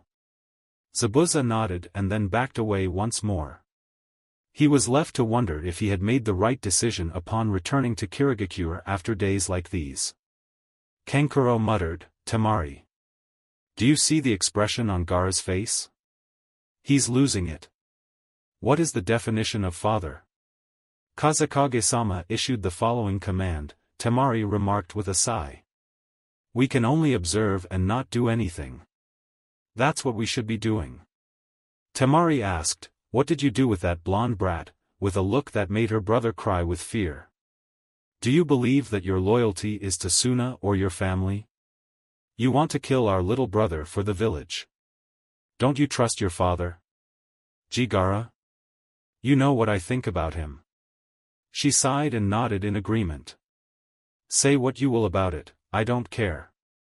Her brother's decision to consider the situation was unexpected. He was so worried about his fear of Gaara that he blindly trusted their father to make the right decisions. It was up to her to ensure that the Uzumaki kept his word. If the Uzumaki were to break his pledges, you could take the risk and kill him. Gaara's cold demeanor transformed into a grimace of indifference as he slowly leaped back to his feet. After a sender left Gaara's gourd, Naruto jumped back up, but then looked confused as Gaara held his own head, as if he was in agony. Don't get so angry, mother. He panted, his eyes wide open. I'm curious, what the heck is that? Naruto's beginning was cut short by the increasing amount of sand that rose up behind it. I provided you with some ruffled blood earlier. My apologies, mother. Naruto was startled by Gaara's ferocity as she looked up at him. I can tell you that this dish is going to be scrumptious. While sitting in his chair, the Kazekage grasped the armrests. What is the purpose of his actions? Did he forget to initiate the conversation earlier? Gaara's body spat across it, leaving everything floating in place. It's official, she said. Gaara's voice ceased to be emotionless and cold once again, causing Naruto to shudder. The boy's experience seemed to have led him to a deeper level of darkness. That one-tailed loser, the Kyuubi muttered inside Naruto. He aims to seize power and authority. Is it true that you have promised to assist me? According to the Kyuubi's growling, you won't try to take over my body? I informed you, I was under the impression that you inflate everything. Although your words may be easily disproven, that doesn't mean I have no honor. I'd rather bask in my own accomplishments than allow that one-sided opponent to come out on top. I will not allow his Jinchuriki to be weaker. According to Naruto, isn't he still interested in dying? He nodded off with a smirk.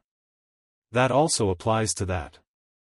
Naruto smiled, aware that he would not lose his chakra or swallow him up. Kage Bunshin no Jutsu was the name of his collection of 5 clones that were sent towards Gaara. Naruto was confident that the Kyuubi's chakra, which he had acquired in his youth, would give him an advantage over Gaara. Naruto's previous fight required him to expend more chakra, which was not expected. Neji was not a complete pushover. It was Samui who had attempted to break Gaara's defense, and Naruto knew it would not be possible. Lee, Haku, Sasuke, and others were faster than him or even her. Naruto's chakra reserve was his most prominent attribute, and that is to say it wasn't a weak point. Nevertheless, the advantage would not be as significant as it is usually perceived against this adversary. Unless, of course, the Ichibo was far stronger than the Kyuubi. Naruto's expertise in ninjutsu and fuinjitsu was his top priority, as he had contemplated this topic on numerous occasions during the previous month. Even though they are not the ones who would take Gaara's life. In contrast, Gaara appeared to have relied solely on his ability to manipulate sand, while Naruto had access to futon and katan jutsus, as well as an assortment of seals. Although he had some proficiency with the Raiton jutsus, his proficiency was still lacking, particularly when faced with Gaara's defenses. To avoid numbing his hands while jutsu, he must approach Gaara. Gaara easily defeated his opponents, but it would be an unintelligent choice to make such a move. Hinata held her breath as she watched the Bunshin encircle Gaara, charging forward with fire and wind. The sand walls of Gaara were too strong. Haruki made a frown upon apparent moment. He mused, why is he testing you? It'd have been better in Gaara's last fight. Is it possible that he is making an appearance for something bigger? Following the formation of Gaara's sand barrier, Naruto wondered if it was necessary to create a mud-based Bunshin. I might be tempted to take the next step. He generated 2 new Bunshin, but one of them disintegrated instantly, revealing its knowledge to the other clones. Naruto removed the scroll he carried on his left leg and summoned a much bigger scroll, while 6 Bunshin circled Gaara to prevent him from attacking and planting seals on the ground. The first Naruto snatched 3 pieces of paper from his back pockets and set up a barrier. The defense had managed to withstand the impact of the legendary Sannin Tsunade, and it should hold up against Gaara for some time. Gaara appeared agitated when he finally succeeded in grabbing one of the blonde bunshins. The brat may have been less agile than the Kyumo girl he had battled before, but that didn't stop him from being dangerous. Gaara's expression was one of contentment, as he spread his arms, sacrificed his sand bunshin, and created 5 tentacles of strands that charged at the other ones that dared to poke fun at him. From his safe distance, Naruto yelled out, "Now!" The bunshin hurried ahead, to their demise. Their demise was followed by a massive explosion. Genma shook his head in disbelief upon seeing the sequence of explosions that covered almost half of the stage. "I say, damn it. Kyubi brat." He licked the sunbon that was in his mouth. The clones were first destroyed, and then the same seals that had been scattered around the sand brat were set on fire by him. "I must stay away or my clothes will be ruined."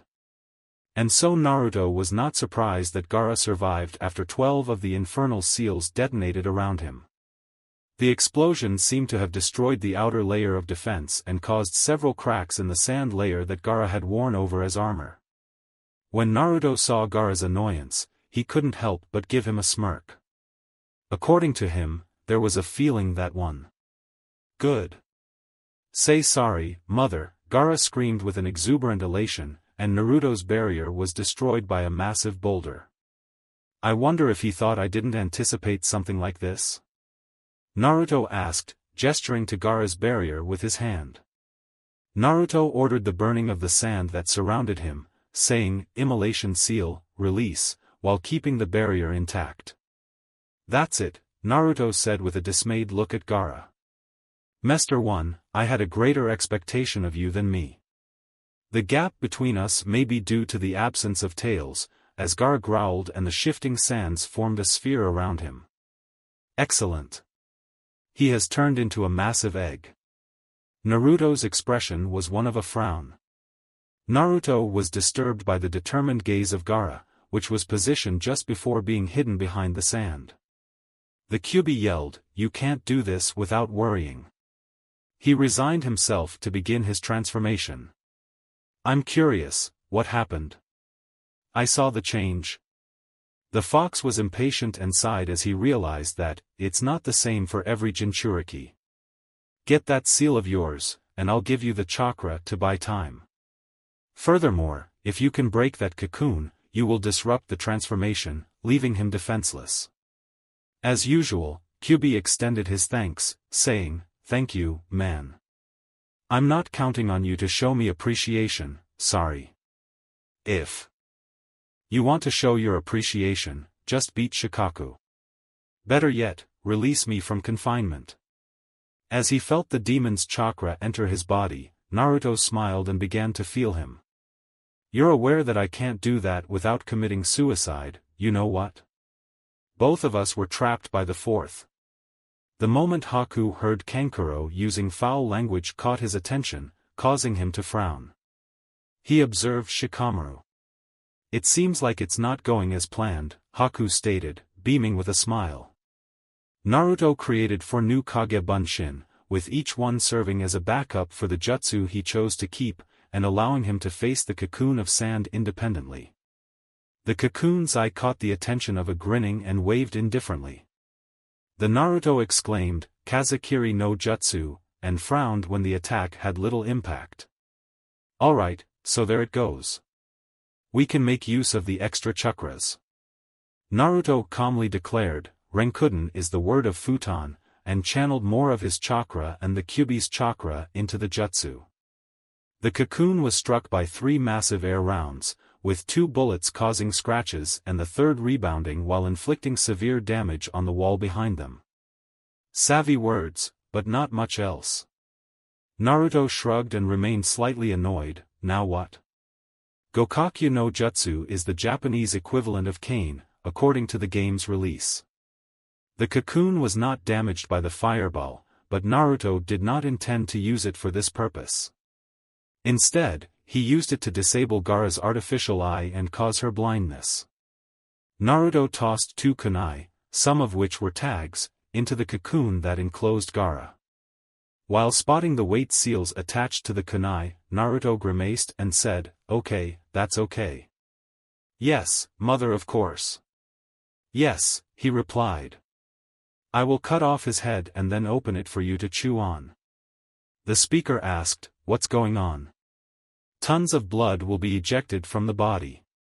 "Mother, you can have all of it." "I wonder if your heart is hurting, mother."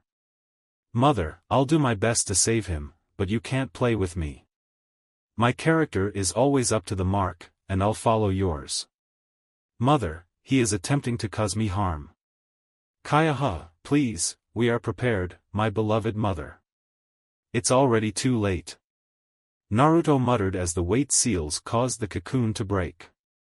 Despite the use of additional air bullets, the barrier still managed to remain in place and protect Gaara from harm. He was surprised by the strength of this barrier.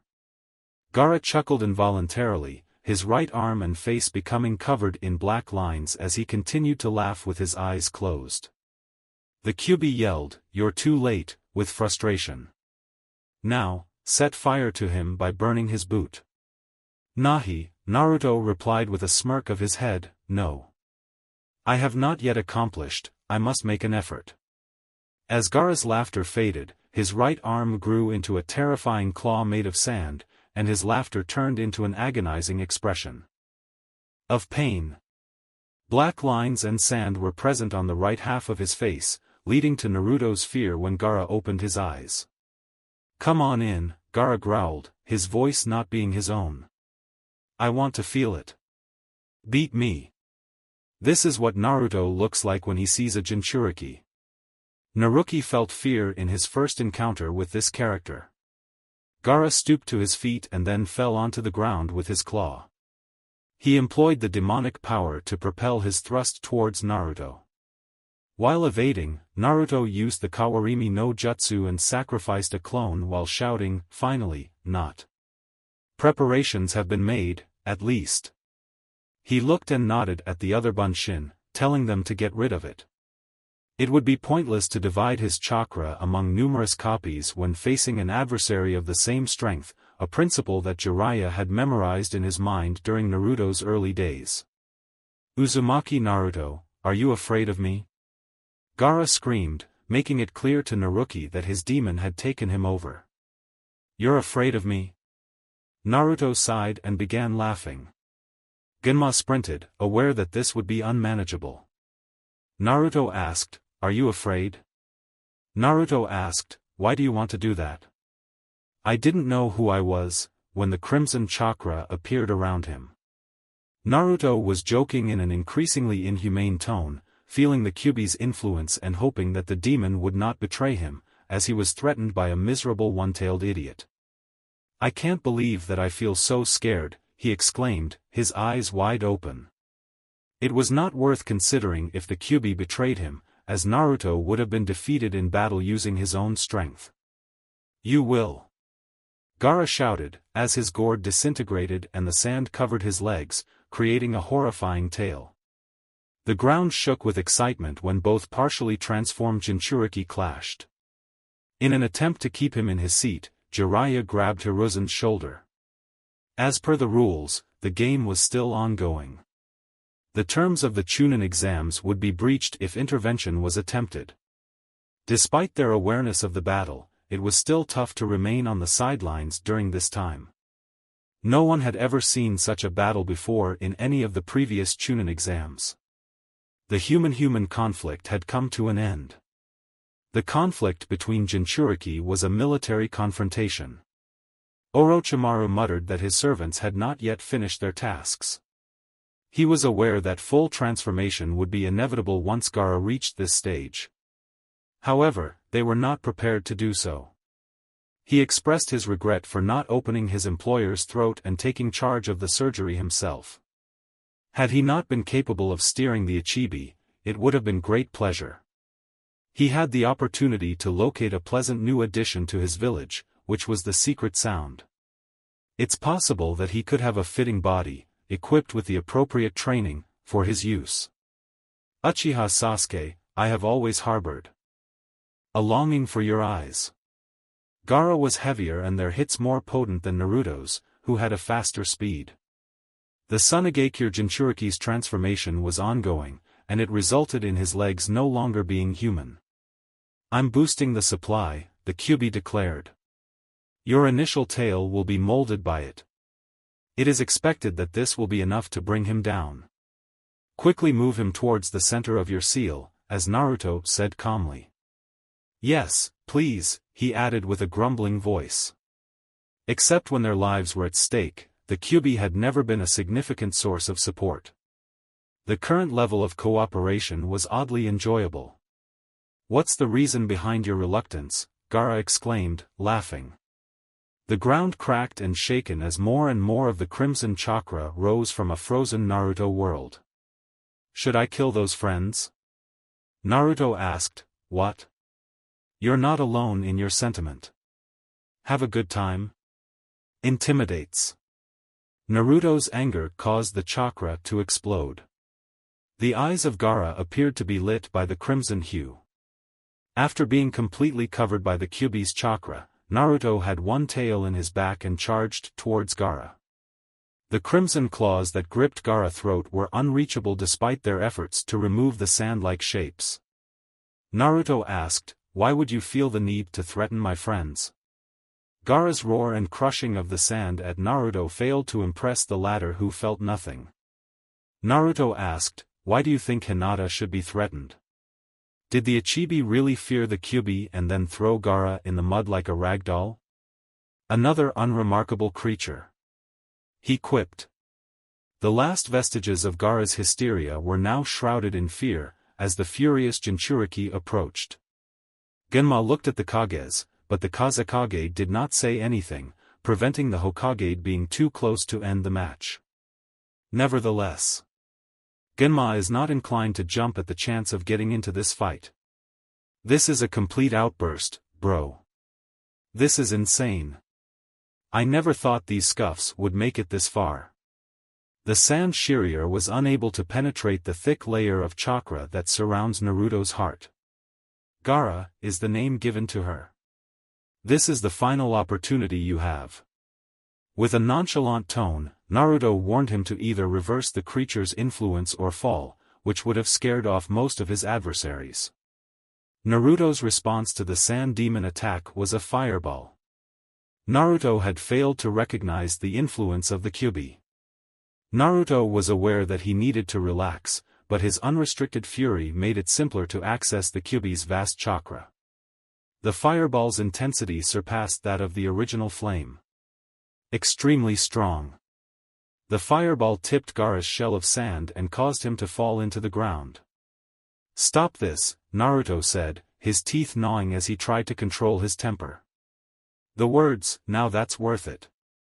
Ha ha ha. Stop. Never. Gaara muttered as his chakra surged far beyond his previous sensations. I'm done with it. Gaara exclaimed, laughing. Gaara stood and surveyed Naruto's actions. To be afraid before I turn, everyone must do it. Naruto heard the screams of terror from the crowd as he tried to digest what was ahead of him. The spot where Gaara had been was occupied by a majestic demonic tanuki, whose remains were found in the shape of sand. The creature was so massive that it had torn down the wall behind him, with only one tail reaching out into the streets behind the arena. Due to the absence of audience seats, Naruto assumed that there would be few casualties. He desired it, at least. Standardize with me, my friend. According to Naruto, he whispered. I warned you, but you didn't follow through, the Kyuubi growled inside him. Naruto inquired, how could I halt him without ending his life? I promised to give it a shot. Now that he has almost been released, how would you kill him? You are now confronting an authentic bijou, unencumbered by any seals. Stop wasting time, or you'll be both killed. Naruto responded with a grimace. I don't want to die. Although, things will become more challenging at some point. Nevertheless, you can see that he is precisely where you need to be. I require a large amount of chakra to activate my backup plan. I never thought Gaara would be so strong. A greedy brat's words are reminiscent of young Biddy. I cautioned you, snobs, but trust me when I say that I have little choice. The Kazekage was in a state of shock and disbelief as he watched his son lose control of the situation. He had been haunted by this sight for the past few years, as he watched his son slowly succumb to the demon. He alerted his security, the action had to be taken now. Jiraiya, was the phrase used by the Hokage. This has become a complete outburst. By the rules, I declare that Gaara has lost his place as he left the arena. His old pupil was directed by him to go down and stop the Kazekage from standing up in a slow motion. Naruto was denied by the Mizukage, who then stopped Jiraiya. What's the nature of that? What was the drawing of the demon done by Naruto? The Hokage was a pale figure. It's not a question of course. Is it true that, no, is a valid question? This is what? It is not possible to make this happen. Not at all. What was the source of Hiruzen's curiosity? He muttered and looked towards Jiraiya, who seemed to have an open mouth. Jiraiya whispered, "You shouldn't have read that scroll, right?" He was in a state of shock and his eyes were wide open. "I am unable to do it, and I don't."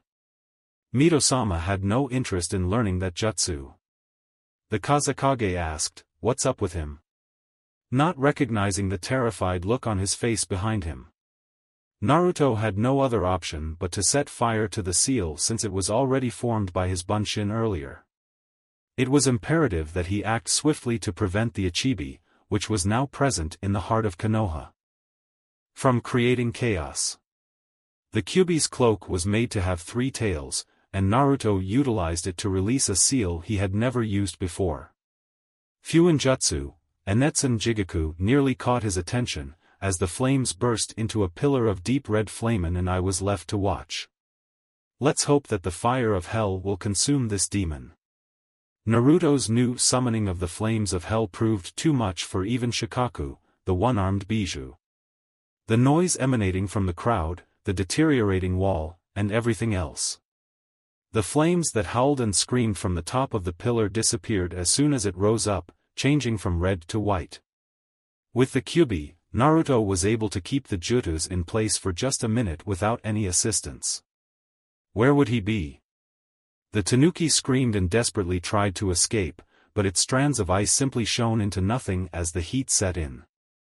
The creature's outer layer transformed into glass, and as the pillar continued to burn, the thicker the glass became, immobilizing the demon. The stadium was filled with spectators, as if the world had been frozen in time, while Naruto kept the seal up for a minute. After 2 minutes, the monster was no longer able to fight. Naruto experienced exhaustion within 3 minutes due to the excessive amounts of chakra energy he was forced to expend. Naruto observed a decrease in the chakra's flow in Ichibu after 4 minutes, as he struggled to keep the Kyuubi from draining their energy into the seal. After the seal was ignited, the Ichibi's chakra almost vanished, and Naruto ended the jutsu due to concerns that Gaara would be killed if he didn't follow suit. The fiery pillar of fire dissipated, and the shattering remains of Shikaku of the sands were left behind. The glass fell as Naruto looked in amazement at the debris. While the debris of the fallen Jinchuriki was falling and his disguised guard drew his blade, the Kazekage's hideout demanded to be located. This sham has been ongoing for an adequate duration. It's a simple and effective statement.